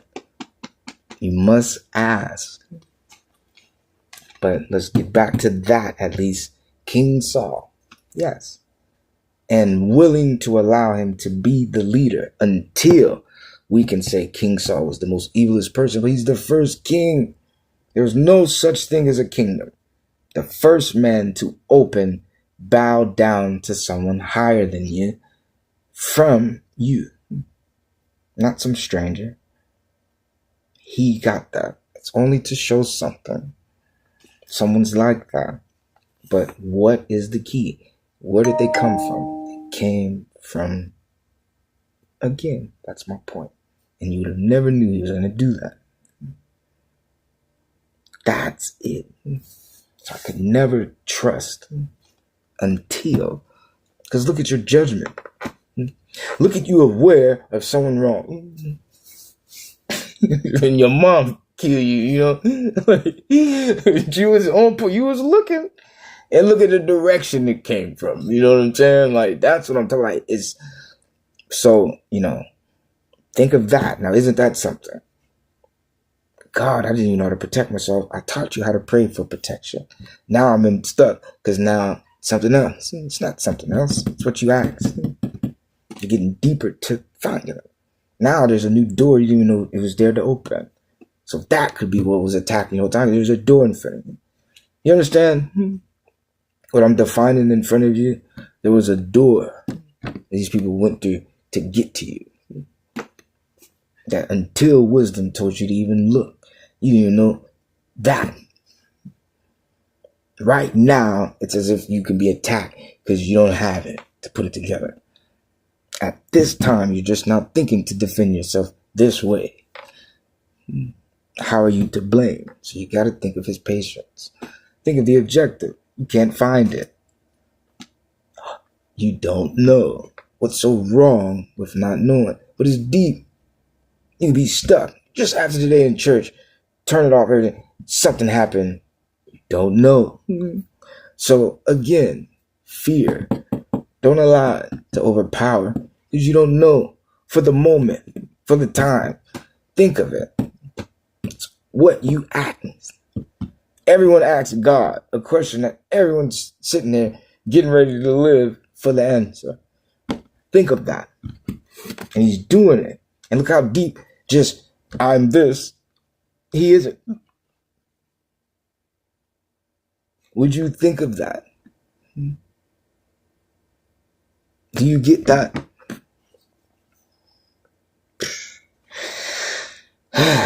You didn't know. And again, what's wrong? If only God is going to tell you. You don't know for the one creator, the one love, the one special gift in your life that's waiting to come and show and reveal himself to you and present himself and be there for you, is only going to be able to take and tell you. And you, his child, just so happen to be in this world, don't know. Now, whose fault is what that you don't find out? You see the difference. Once you become aware, it's now if you turned away from it. Because the only thing with Kakarot, and I still wouldn't put pressure on you like a pastor. If you went to church and learned, it's strict work. Get the job done. Love everything. I promise. Get it done. Don't slack. That's what's going to keep you. It's a building atmosphere. That's words of wisdom. Only think of this, my brother Moan. In the Bible, did they not call for all the Jews around the world, even if they themselves didn't know they were Jews? They thought they were this race, this, until, right? The connection. I was going to say, oh God. This is what's so deep with churches. All the churches would bow if they heard this. When God comes to you, and I'm only Christian raised, I don't claim it now, but that's all I know. I can't speak too much Baptist. I can't talk too much. I witnessed enough to be able to, that's why I'm able to speak. Trust me when I say it. When you're young in this, they'll send you the Catholic and all that to see what you learned here, and with freedom of God, listen to them. And none of us picked to go back. We only love what God was giving them and respected it. and it would be enough to find our way to him. But it wasn't this way. And we vowed for that. I understood this is, as a child, is very deep because I don't see this anymore. We were specially raised and trained, you guys. My church, they were prophesizing. My grandma, my grandfather, the minister, his wife, we were prophesizing. All of us, our family. My grandma had sisters, twin brother, another sister, all of us prophesizing. Her family, all of us. And raised as a youth, God told us, and I know this is every church, what we're following is real in him. But what we're following, even the church, is deception, deceiveness. And only the wise and wisdom would have been able to gain that knowledge and understand the attribute and commitment to it. But we vowed and dedicated to God. We would follow him even if the church was lying. As a child, I vowed that vow. As a witness, I understand everyone. If you were baptized as a Christian and love whatever and followed God, it came because he couldn't mislead you. He let you know even the church was false. We just didn't have enough wisdom to know how. Back then, he revealed that. As a child, I vowed that to understand that. Just didn't know what he meant. Now with wisdom, look at Proverbs. You let your light out. God gave this to me so I can reveal this. Life as itself under the white man has suppressed. If anyone reached, channeled, or contacted God, they would. That's the MIB as far as, men in black, as far as like this agency to look. It would be who's close to contact. Success in the lives of these individuals. In their eyes has been always the portrayal of this next black man up. So all these brothers have went through the crash and sustained the chastisement, the test, the testimony, all that anguish because they thought these people were on the verge of contacting God, reaching, inspiring people to think. That's why they attacked them. Little they know, it's little poor little black old man is granny, and she got it. It's my grandma. Little they know, Furthermore, it ain't me, I'm just the messenger, I'm her servant, I'm just, hoping I can be her slave, But that's just all, you guys. You got to understand that, and you're in a world where obviously God is the Almighty who they're challenging, trying to corrupt and capture and spy on because there's no other stage. If I represented the devil, I'd be praised. So the war in the eyes is on God's movement, his contact, his nurture, how he aligns himself. That's what they're after. And they're trying to dismantle that communication towards you. But you got to get the power is already in his opponent that he's already said is against him. We as wisdom, or the prophet, the teacher in church, has to communicate and get you to understand the guidelines. Your slave owners and masters who's captive, our ancestors, taking us and forefounded us to this lifestyle, is who we see, is our life, who every day we know, the white man, is in connection with them. He has connected himself with them, empowered and teamed up with them to deceive us. That's why it's this longing. And if even that, remember, they'll say this isn't true. Them and him and lie. The Illuminati, America, 666, the crackers, Ku Klux Klan, and the devil, they have no alliance. They'll deny it. But even that becomes faith for you to believe even they're working together. The key is if he's the opponent of God and he's working with them, they're only, forget an Exodus and I turn blood, we turn blood. You got to get there, his direct source of who he is and what he is and what he's going to do, what his plan is and his origination.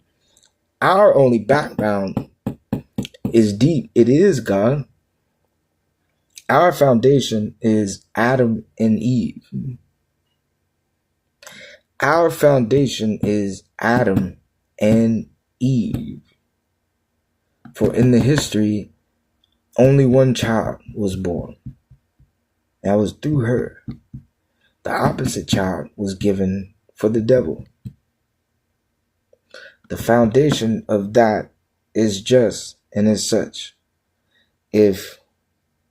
What up, Brother Moon? If he is, the foundation is Adam and Eve.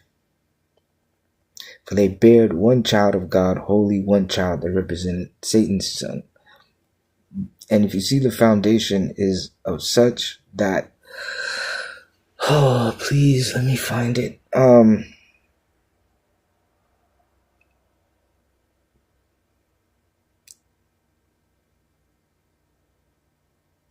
Oh my God.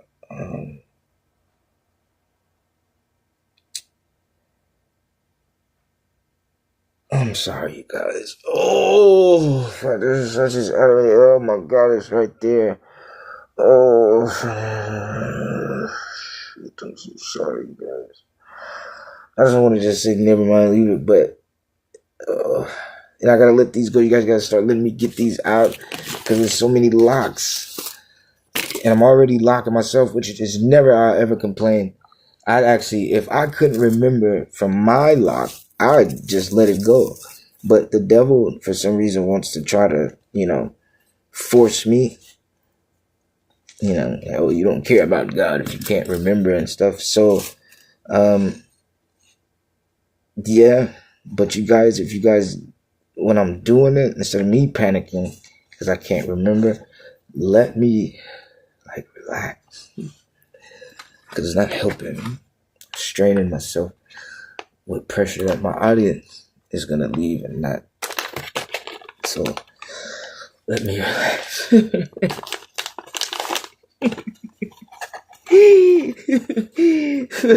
Look, you don't even know it's me here. Look, I'm back. Straight up. I've been up there. Because he's been trying to make it funny. Haha, you can't remember. You're not a good teacher. And the pressure. Kakarot can't remember. Y'all don't know it's me and him. You just think maybe I don't remember.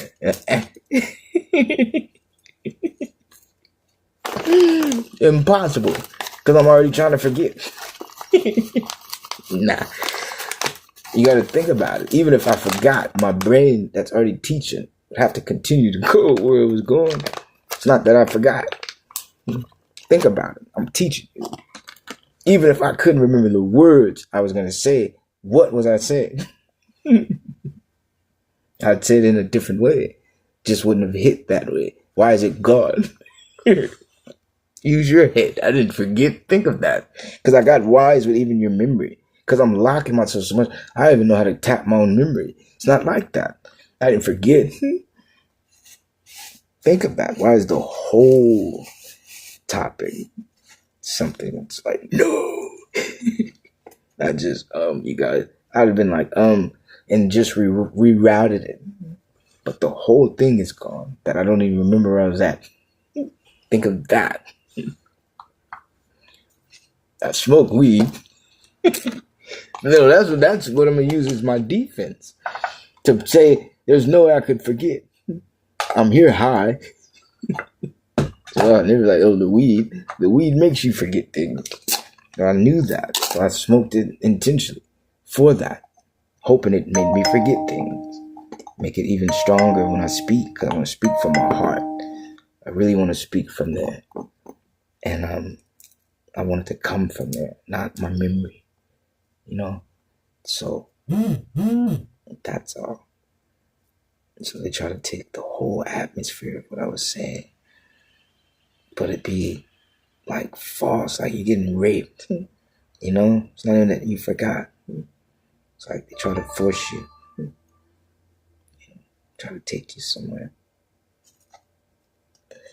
But God, that's what I just say, I thank you. But if you guys just allow that, and now that I'm explaining it, that's what I'm going through. It has nothing to do with my mind. If it was simple, my memory, I'd be able to go to my memory. Why am I battling them? because it's not my mind. So you got to think like that. And that's why I'm asking for patience, because it's not me forgetting. That's why I need to relax and just breathe, but not be so pressured that I'm losing my audience. That's what not fear. That's stressing me, because I'm trying. Why am I battling losing my audience? I'm already under attack. Like, if anything, they should watch. No, I'm so serious. They should watch and see, like, pastors under attack. You wouldn't stop and turn seeing someone under attack. Not necessarily what they're going to do. Because if you see someone get beat down, as much as you would like to see them get up, they may not be able to get up, man. So we don't want to just sit there and look, man, see someone getting beat down. What are you going to do, But what can he do is more, and then when he jumps up, and he may not have fought right away, he's trying to do something. Have faith in what he's trying to do, and I believe in that. That's God. That's who I know. With love and respect. I love God. I respect God. Bless you all. I love you. I do, and I will. I know for a fact some liar that'll hurt me and mislead me, want me to go through that kind of suffering, is all. I have ultimate faith in doing it. But anyways, that's all I'm saying. Because even while I was telling you guys to love me, it taught me to have more love and respect and peace for God too, when he's doing what he's doing. Because I'm getting beat down, I'm only showing God. And I not forget, but I understand all this stuff I'm going through, God's taking it. So imagine what he's going through. If I'm his son and it's like this bad, I'm getting beat down by these forces, I can only imagine the person that's taking it fully 100%. We're his sons. We're not, that's and I'm to my brothers, it's painful. We all want to be God. We all want to be our Father. We all want to be Jehovah. Everyone's trying. At least we have our goals set for our Father as who to be. But I'm just trying to make it painfully obvious to him. There's no way we're going to be able to do it. I just realized it now. And that's only because we have Jehovah. We don't need to be God, brothers. You guys are so funny. Yeshua.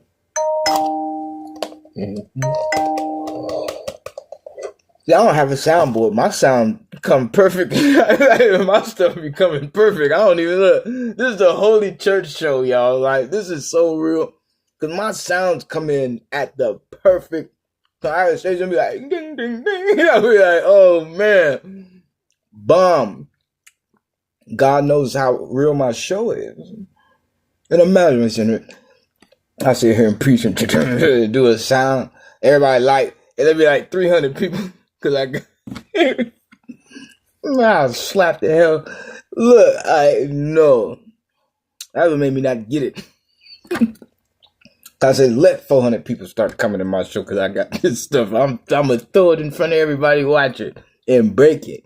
You guys slap everybody. That sound came, and now people are listening to what I said. I would have talked. If I didn't go buy it, I'd have said the same thing, right? I'll slap everybody, bro. Like, I'm not, what? I was telling Turk, let me get a background in my back so people can come start looking at what I'm saying. You know what I'm saying? That's why I didn't move. It wasn't, me being stubborn. People got me messed up. You come see content from the person in front of you. If I choose to get up because I'm a good dancer and now my content, I'm dancing. I don't have money and device. I don't pay for you to look at. If I can make lights pop up from behind me, then I'll have light. But I'm not, you got me messed up for you to look at the light.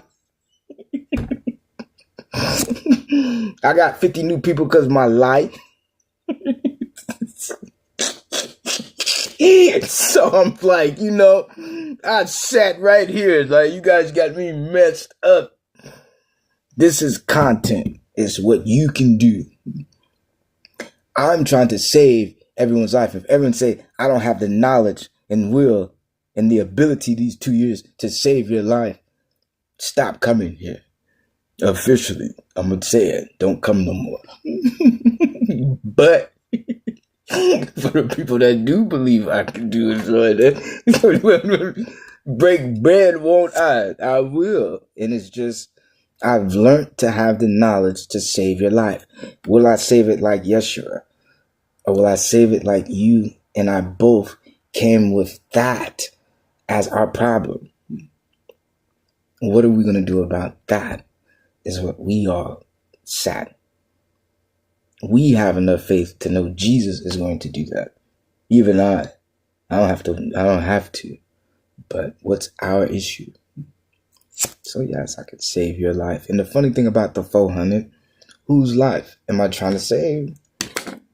And the funny thing about the 400, everyone. You have to be connected to it to connect your love to God with us. The 400 is our salvation and way out. Shows who cares about us and Him and God. Mother Mary Magdalene. It proves it. Everyone's salvation is in their love because that's His sign. Think of it. My problem in earth is Israel's 400. Period. Beginning, middle, end of this whole book in the world and the foundations of the bricks laid upon it. Your life. Believe it or not. I couldn't save. What up, KM? I couldn't save your life. That's what I'm saying. And what I love the most, I'm not a pastor that needs money.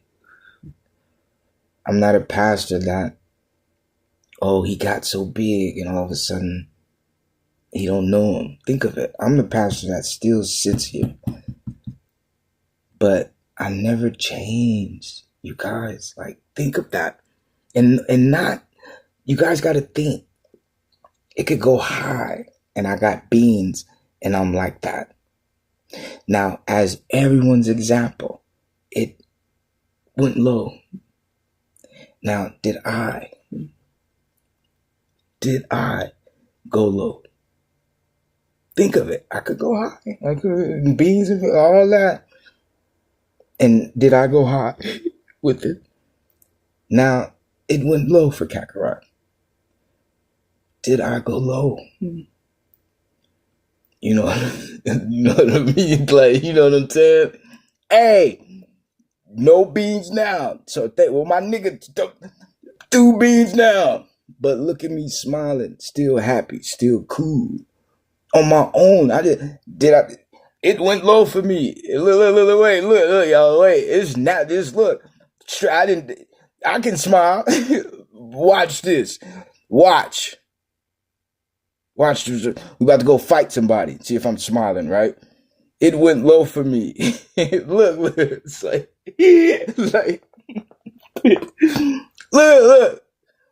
look at that. But wait. It went low for me. Let me do. You see, you gotta help me. It went low. It's low, so you guys ain't helping. If y'all help and help me, but literally in my emotions and feelings. But that guy on his own, like, look at that. That's right now content for people. It went low for him, like straight up. And look at it. Look at, even if you threw the weight on me, it's low and I ain't got this and I ain't got that. Look at who you're throwing it at and look at who you're saying it to. And look at next Sunday, I'm going to be here opening my book, talking to my only person that comes, Brother Moan, doing next week's work. Because I didn't even hear that. You know what I'm saying? Because guess, look. It went, it went high. Look, Brother Moan. Hey, Brother Moan. It went high for me, y'all.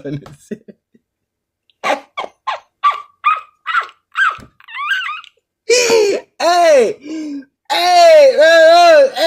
it went high for me though. And that's what I'm talking about. Look at that. Something making me happy.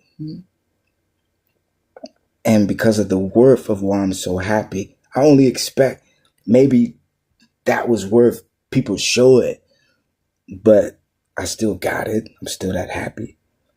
That's all I thought. I'm gonna get that. You know what I'm saying? Like straight up, like, but it's not expected. I just thought, and why wouldn't it? Look what he's trying to do. Now, Brother Mo, let me ask you this real quick. And we're gonna jump right into it. I just gotta ask this. For the stuff that people do have church, and I don't want to say they charge you, but technically they charge you for you putting in the, you gave them money. Did you pay this at the end of church, right? It don't matter what you paid them. Did you pay them? Yes, right? The amount of time you keep paying them, meaning going back, did they do what Brother Kakarot did for free? Did the church show that I'm by myself?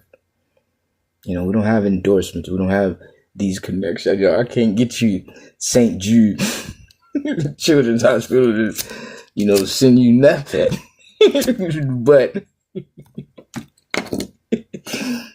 But for free, though, while you're being charged, whether you gave it or if they require. I saw at church, they was yelling at the people.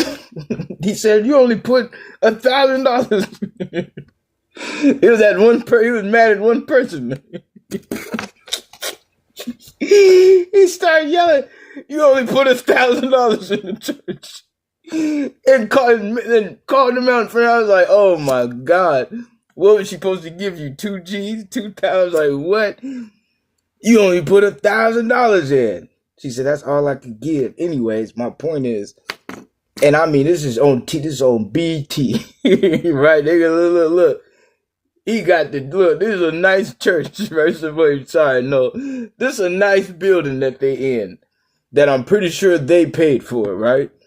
I'm positive they paid for it, right? But with all that fame and popularity, he got mad at this woman after church. After all that he just spoke to them about this God from think about a human being. Look, we're God's image and we're his image and creator. We can do God, right? Look at his God, who he's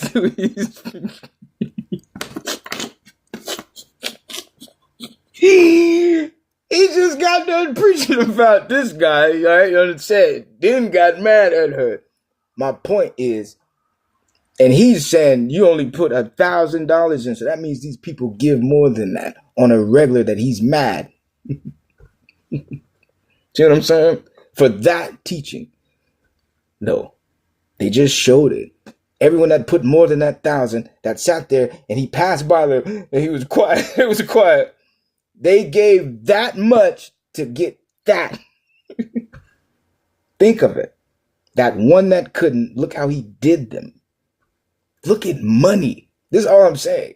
So his teachings couldn't have been no greater than how quick he got mad.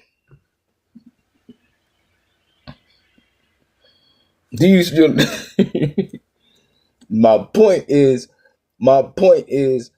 how do we go from all that money being passed on, thinking you're going to get help, and in 2 years, I've taught people and never asked for a dime for you guys and come on my own.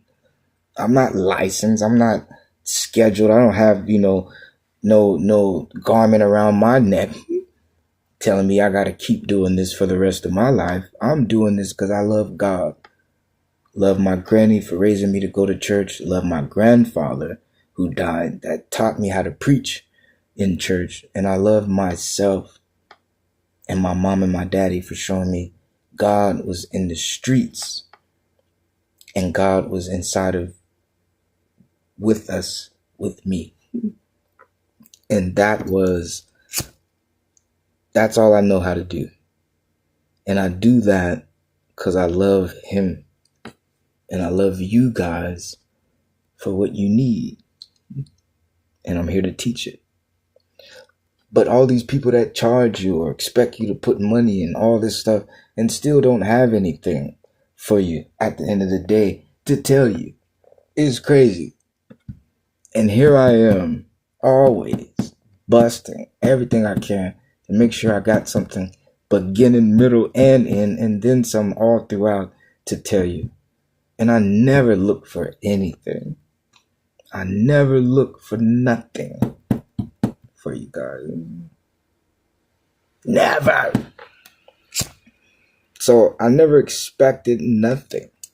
But when I outweigh, I guess, what I have done, what I accomplished, what I was able to do, and you got people that would charge you for this stuff and charge you for less. You got people that, you know what I'm saying? They would charge you for less. I figured out, look, you guys, we are black African slaves in America. 400 years hung on trees.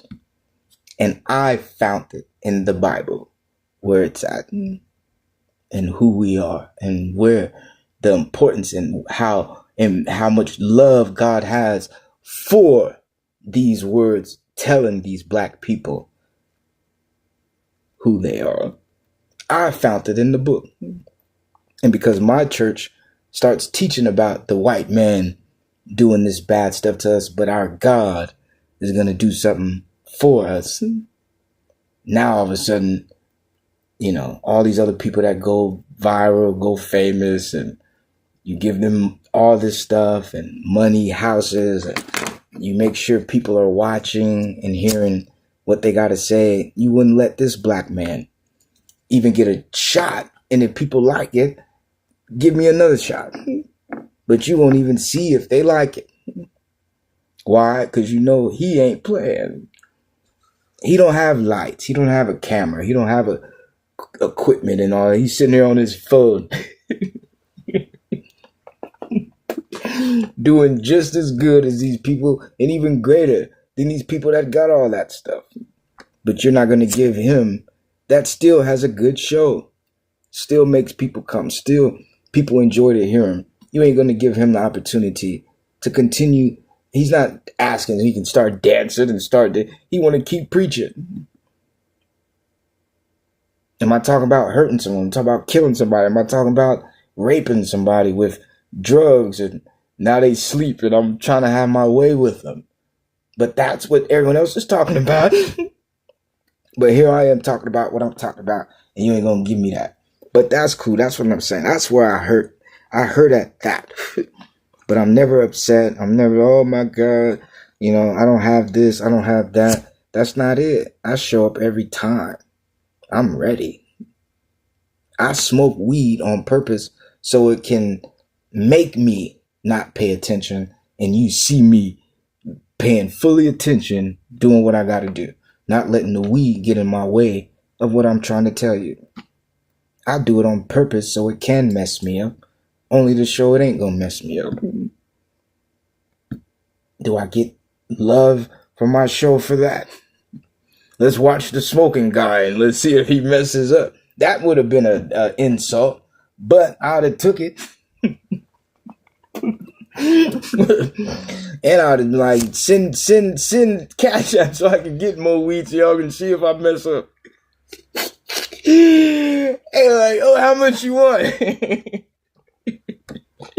I need about $5 million.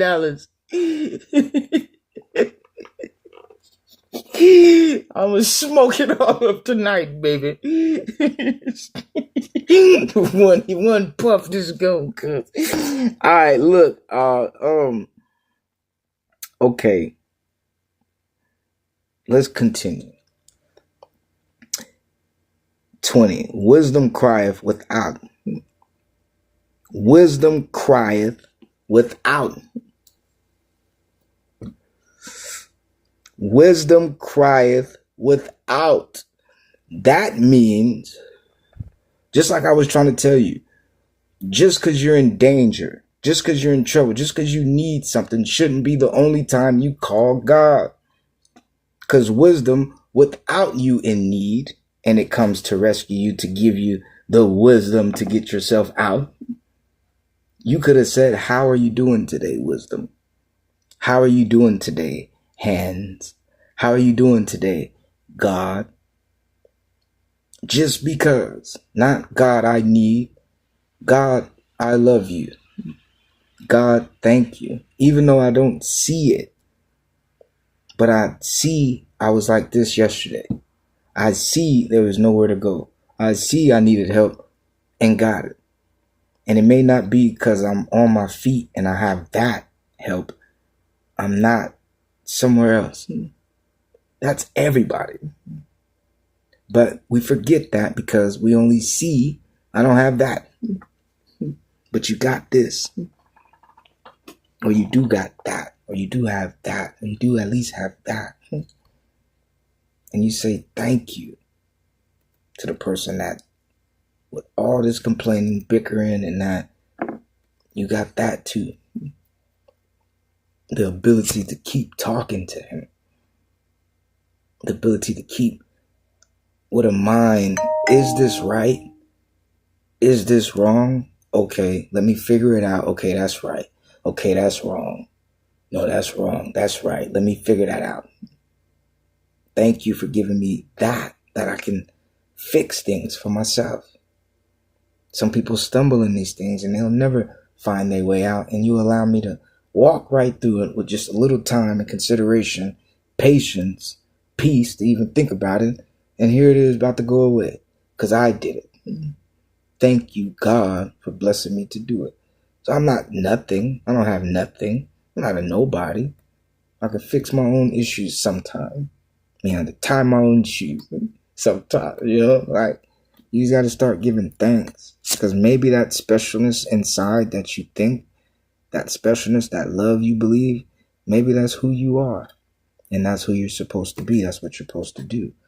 But maybe that's why you don't have it because that's who you are. Why you're special. That's who you're supposed to be. But you don't have it with who made you special, who made you who you are, who made you what you're supposed to be. So you don't have it 100%. Just enough to know you got it. But you got to start giving thanks for who, what, and how what made you got it. Because you clearly, if you did do it on your own, you would know what to do. So you clearly didn't do it on your own. And because of that, you need that help, that other side. You need that other part of you. That's always going to be there for you. And dedicate and do what he's supposed to do for you. As long as you do what you're supposed to do for him. See, that's the difference. Everyone makes it difficult to be with God because they're preaching to you like you already did something bad. They preach to you like they know deep within whether you look for him or not. But because you don't show it like them, and because they jump up and down, you just, you may jump up and down somewhere else. But because you didn't do it in front of them, you don't jump up and down. So that's not how I teach. I teach like God is someone that can see you and you can talk to him by yourself and get help. You don't need someone in your business with someone that clearly can't hear your conversation you have with him anyway. So allow that to be why you have what you have with him. And only someone in church that could understand God is with you just as much as he's with me can teach you that and not get mad or teach you something different or make it so it's difficult and hard for you to want to keep learning about him because now he seems like someone that doesn't even understand what he created in you. So you don't want someone to lead him that way to you because you'll think that's who he is.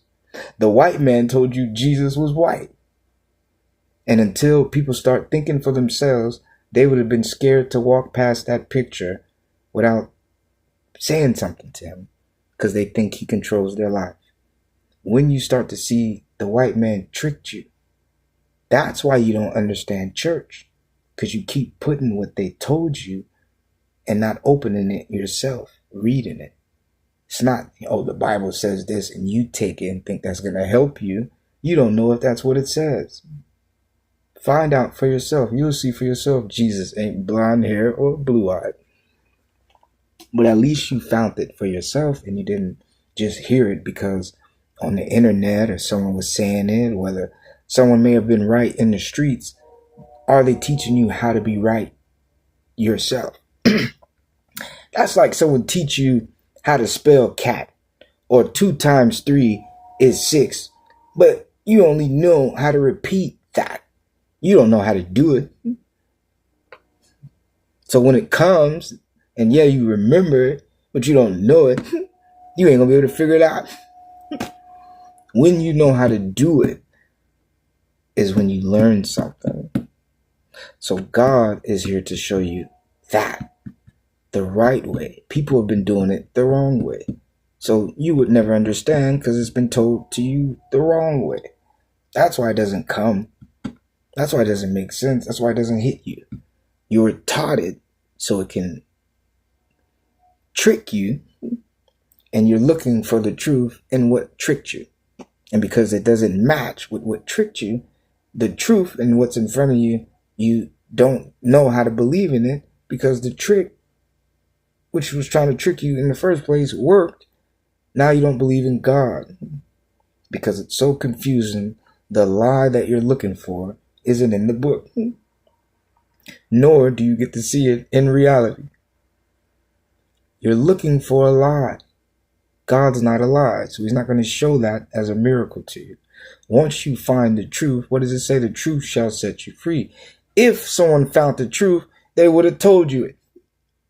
So everyone is still looking for this truth to be set free. Why? You would see someone set free. And you think that person set free is going to leave you. Even if they left you, you at least saw them, right? Meaning you can do it. If someone comes in a Benz and you don't have 50 cents in your pocket, does that show you can have that car? Or are those cars just sitting there in the lot, no one can get it? It at least shows you can do it. Why hasn't this free person that the truth hit, why isn't someone who goes to this church or that church or believes in this and that, how come they don't be free?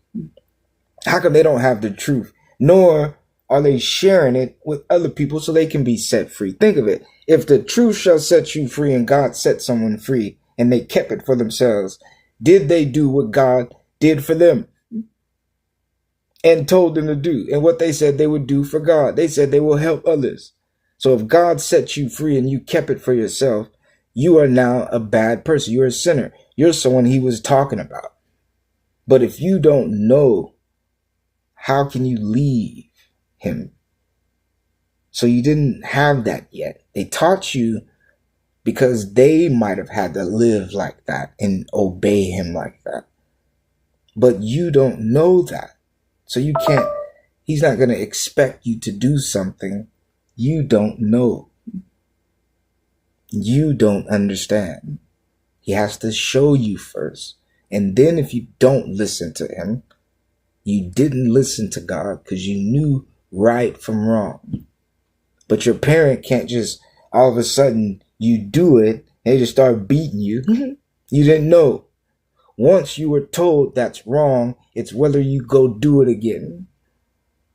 God would have to tell you that wasn't right for you have not to listen, nor you didn't know it wasn't wrong. So that's the difference. And people can't invite a God to you that you yourself aren't going to be able to see because he's not doing it for himself, showing you that himself. Because it wasn't God. They didn't bring you him. Think about it. If everybody's praying and it could be a different church, but he didn't even answer that, what does that say about what everyone's doing? Not that it's taking time. What does that show what you're doing? If for all this time, everyone everywhere in this language this way. They bow down that way. They bow down this way. They ate this food. They didn't eat this food. Everyone's doing it, and he ain't said nothing to nobody. What does that say about this truth shall set you free?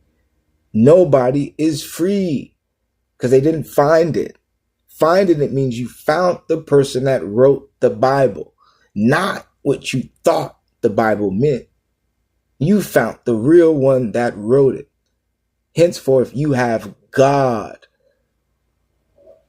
the author of the book. But if someone comes and starts talking just because they can open the book, that doesn't mean they gave you God that wrote it. That means they gave you what their mind started to think they understood. You have to have God that came to everyone else before they started speaking in the Bible and told them what to say. You have to be told that too in order to speak. If not, and you weren't taught that way, and he didn't do that, you should keep your mouth closed, saying you have had that happen for you. Me, on the other hand, I can say these things because that's why I have the knowledge to keep doing what I'm doing. You gotta believe that. Everyone in the Bible, God touched their tongue and kept them able to talk. They knew exactly what to say. You don't see that with me. Not once. I haven't even been reading all night. I've been talking for most of the time. That shows God has blessed me to be able to speak and not, if I didn't know what I was saying, I'd be sitting here reading because all I know is what God had. But because God would put it in your mouth to speak his words, I'm able to speak with the Bible. That's a difference. I'm not like these regular pastors because they're not going to keep it real.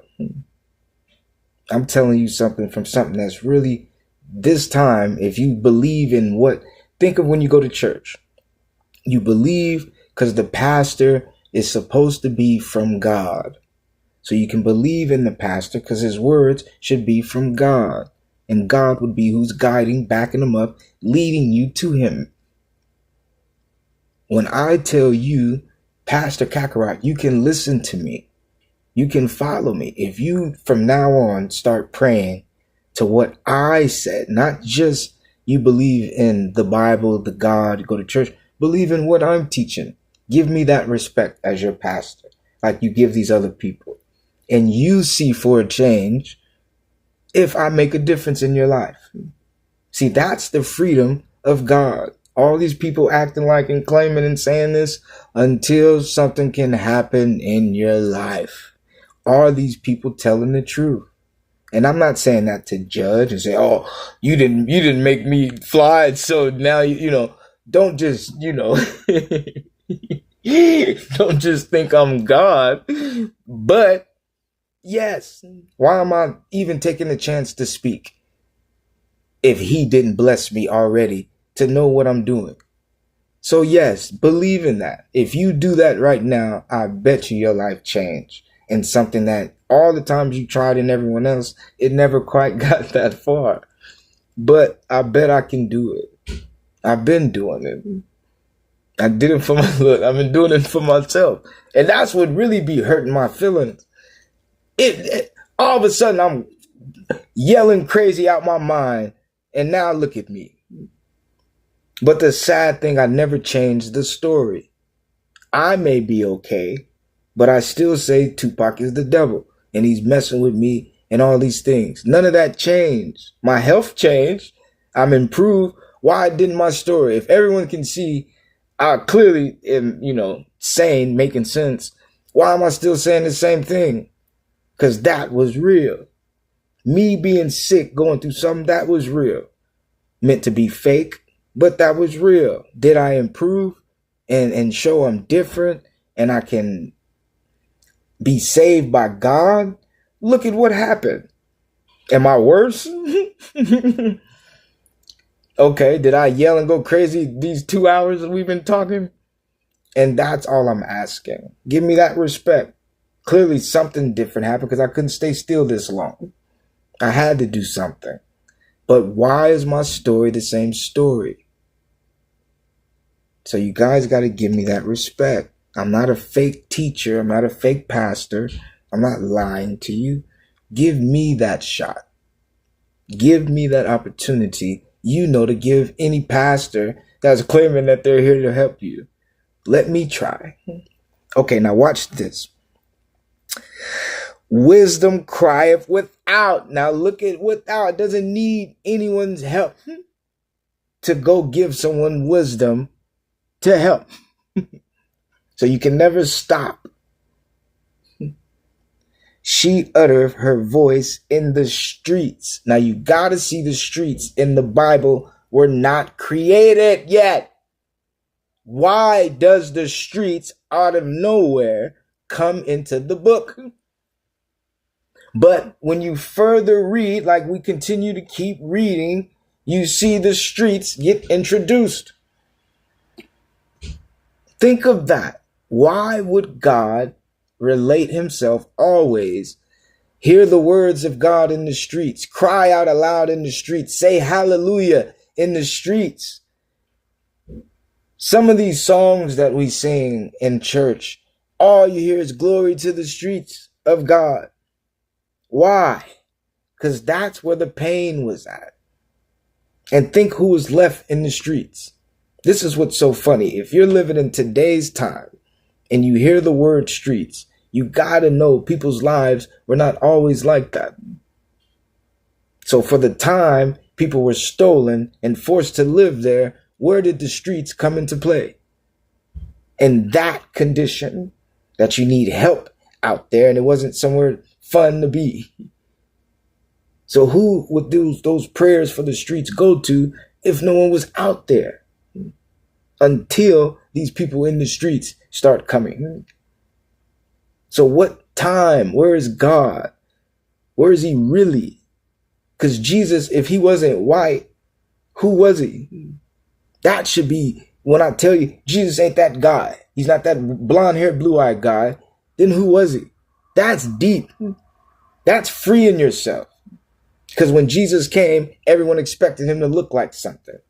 And when he said himself, I'm not who you think, I'm me. And no one knew what I look like. That's why I'm showing you for you, so you can see. What's the difference? What'd you say, sis? What's the difference? Oh. Huh? Is there anything in there? Yeah. I got stuff in the dryer? No. Oh, yours? What about it? What'd you say? It won't start. What you got the timer on? Yeah. I just turned it off. Turn it to probably like what, 40, 50 minutes? Is that too long? 30 minutes? Do you see how the numbers are on there when you spin it around? They got all the numbers on the side and just hit like 30, 40 and just push start.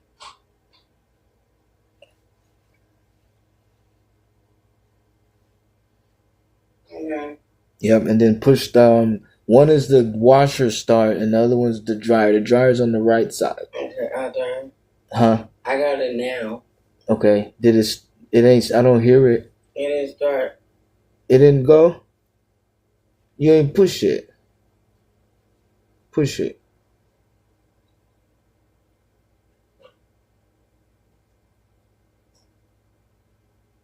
You pushing the one on the right? Yeah, I knew you didn't push it. It'll start. You alright? Yeah. What you You think that's friends? you was? Mm-hmm. I need my phone's is actually dying now. You guys, it's 12 o'clock too. Okay, Peach, I got 15%, then I'm gonna come in there. I got 15% left on my phone before it died. I ain't gonna charge it. For real. I wanted to show you, I got two things now because I forgot there's a TV show coming on tonight. I wanted to show you. Well, I was gonna watch. I figured we could watch it together. Very cool. Very cool. But what I wanted to show you too. So I'm gonna make sure I show you that tonight. Especially after I got done speaking tonight. I think it'd be best if you hear it. But when you start to close your eyes, just say it out loud, and then I'll cut it. I'll stop for tonight. And you feel yourself just get ready to doze, and I didn't stop yet. Just say it, and then I'll stop. But okay, you guys, watch this.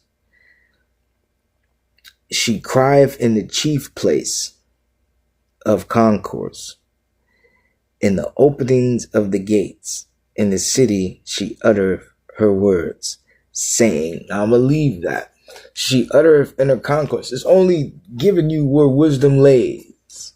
It's trying to tell you, she crieth in the chief place of concourse, in the openings of the gate, in the city she uttereth her words, saying. And you got to understand, if we all live in the city, every place has a city. The reason he knows the streets, everybody has a street address. Henceforth, the world is one place. The streets, all residents, all homes, all neighbors, all families, all friends, everyone, it still equals everyone. The streets become one.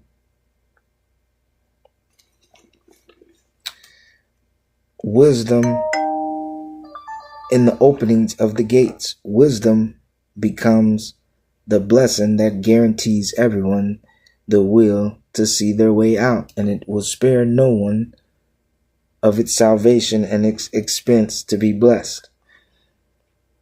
How long, ye simple ones, will you love simplicity? And the scorners delight in their scorning, and fools hate knowledge. How long, ye simple ones, will ye love simplicity? And the scorners delight in their scorning, and fools hate knowledge. Happy birthday. Oh. And fools hate knowledge. How long, ye simple ones, will ye love simplicity? And scorners delight in their scorning, and fools hate knowledge. Will you love simplicity? And I keep thinking simplicity is the easy way out. Taking the cop out, taking the plea. And I think the plea, how long, you simple ones, will you love simplicity? I'm thinking simplicity is like, I'm going to be a murderer and disobey God. And scorners delight in their scorning. And think, you don't have to scorn me to be a scorner. You can scorn God. And fools hate knowledge. Think of that. I knew that's what it was about. How long, ye simple ones? Turn you at my reproof. Behold, I will pour out my spirit unto you. I will make known my words unto you, because I have called. And he's saying this to us. For everyone that would rather behave like that and do things like that and portray themselves as something like that, he'd prefer to be more like that. A God for us, instead of someone representing wickedness and evil and negativity. He doesn't want anything like that. He's not a God like that. He's all good for that and stuff like that. So, yeah, it's all good. And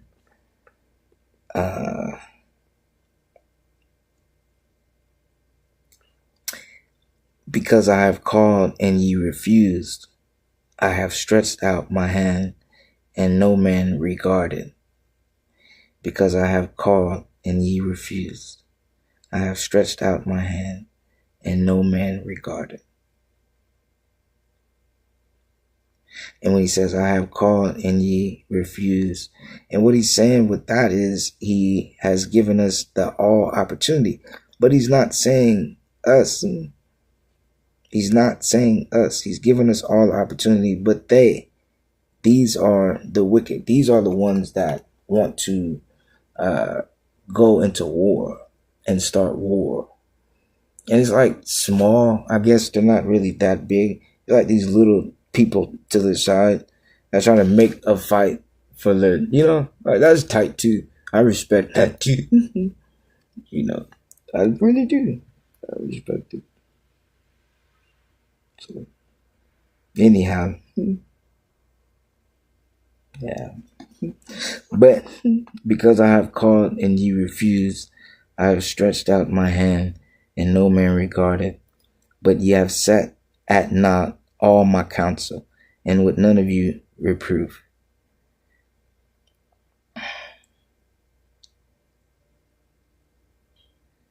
But ye have set at naught all my counsel. All my counsel, and with none of my reproof. I also will laugh at your calamity. I will mock when your fear cometh.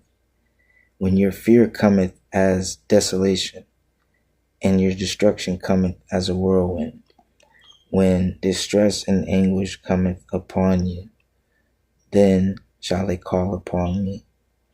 But I will not answer. They shall seek me early, but they shall not find me. For they that hated knowledge and did not choose the fear of the Lord, they would none of my counsel. They despised all my reproof. Therefore shall they eat of the fruit of their own way, and be filled with their own devices. For the turning away of the simple shall slay them, and the prosperity of fools shall destroy them. But whoso hearkeneth unto me shall dwell safely, and shall be quiet from fear of evil. Yeah.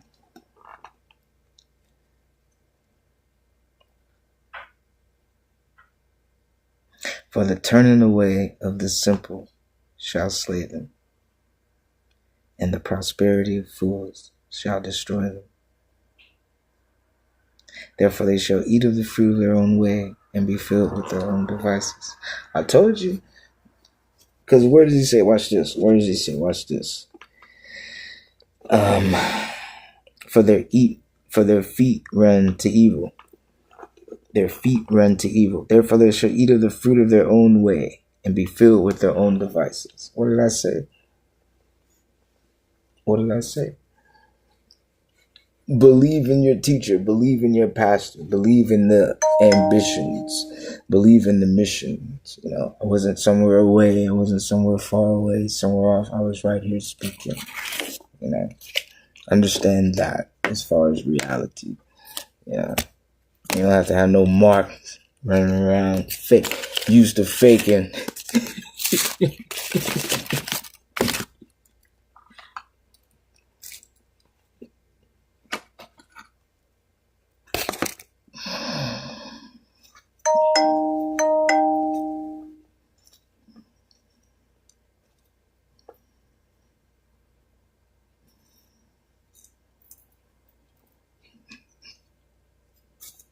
He don't want her. He don't mean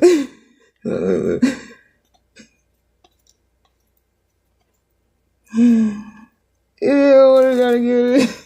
Okay. Alright. God bless the hearers and readers of his holy word. I just want to say thank you to God. I had a wonderful night.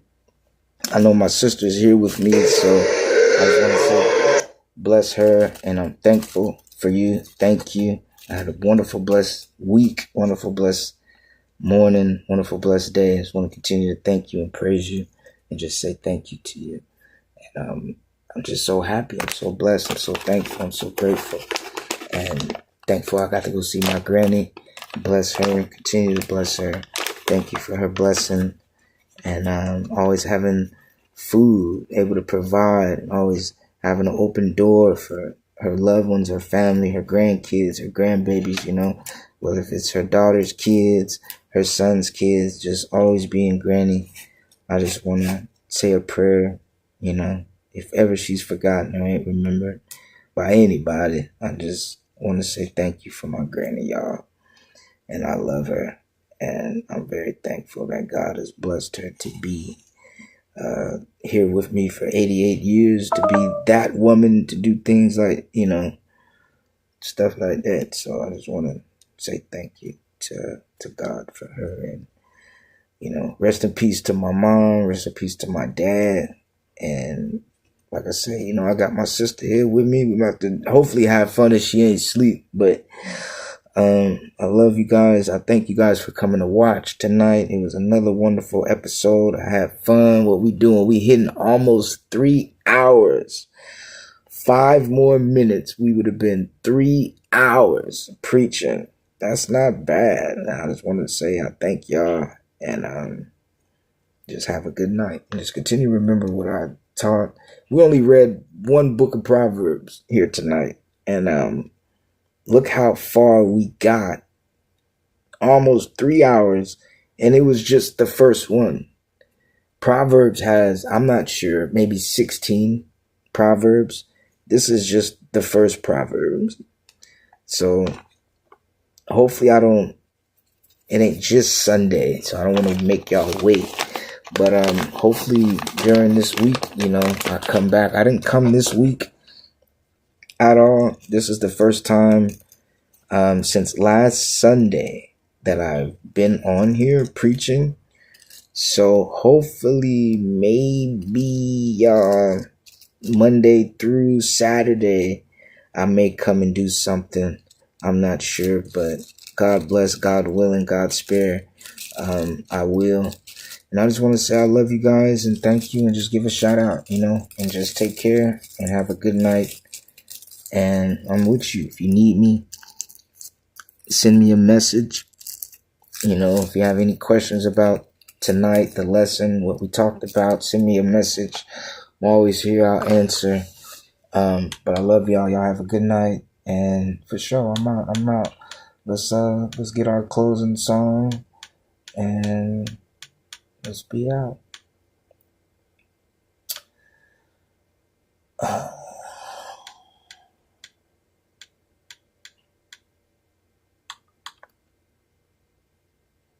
Yeah.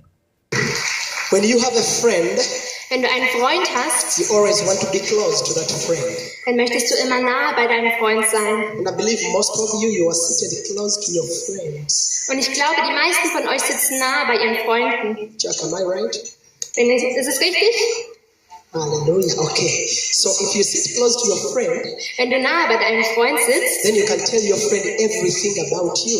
dann kannst du deinem Freund alles über dich erzählen. And so Jesus is our friend. Und Jesus ist unser Freund. What a friend we have in Jesus. Was für einen Freund haben wir in We Jesus. can take everything to him because he cares for us. Wir können alles zu ihm bringen, denn er sorgt sich um uns. Join us in the song, What a Friend We Have in Jesus. Begleitet uns in das Lied, welch ein Freund ist unser Jesus.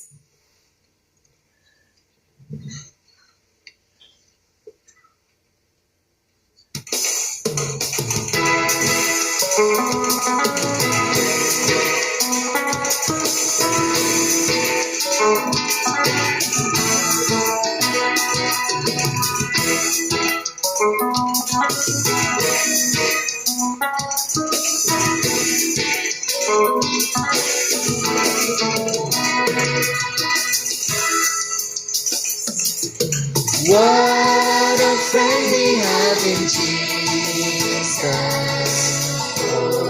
Our sins are his to bear. What a privilege to carry everything to God in prayer. Oh, what peace we often forfeit. Oh, what needless pain we bear. Oh, because we do not carry everything to God in prayer.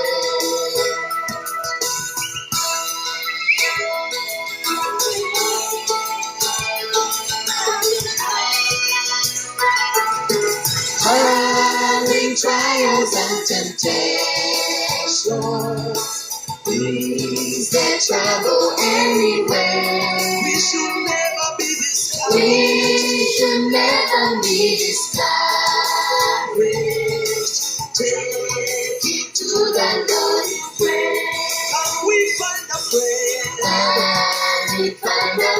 so faithful, who will not our sorrow share.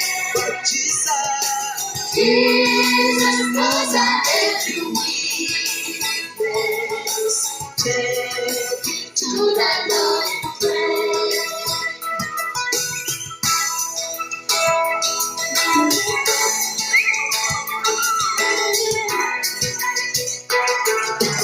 Are we weak and heavy laden? Come with the Lord of care. Precious Savior, still and refuge. Take it to the Lord in prayer. To thy friends, despise, forsake thee. Take it to the Lord in prayer. It is not so take and free. Thou will find us so this day.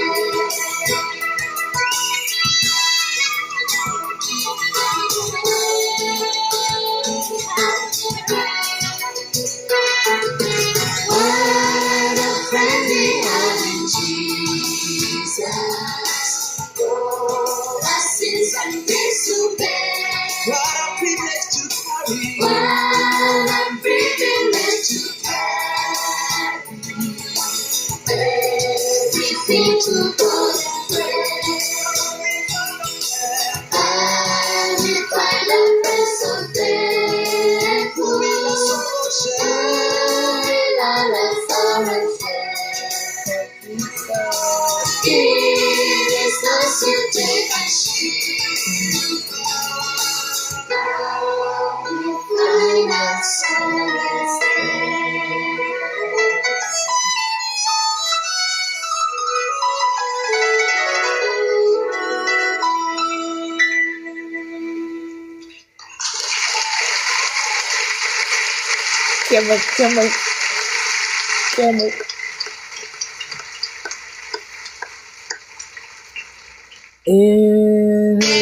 Philo is your home for the holidays, where all the best TV comes together. We've got Christmas classics, When you have a friend, Wenn du einen Freund hast, you always want to be close to that friend. I will find a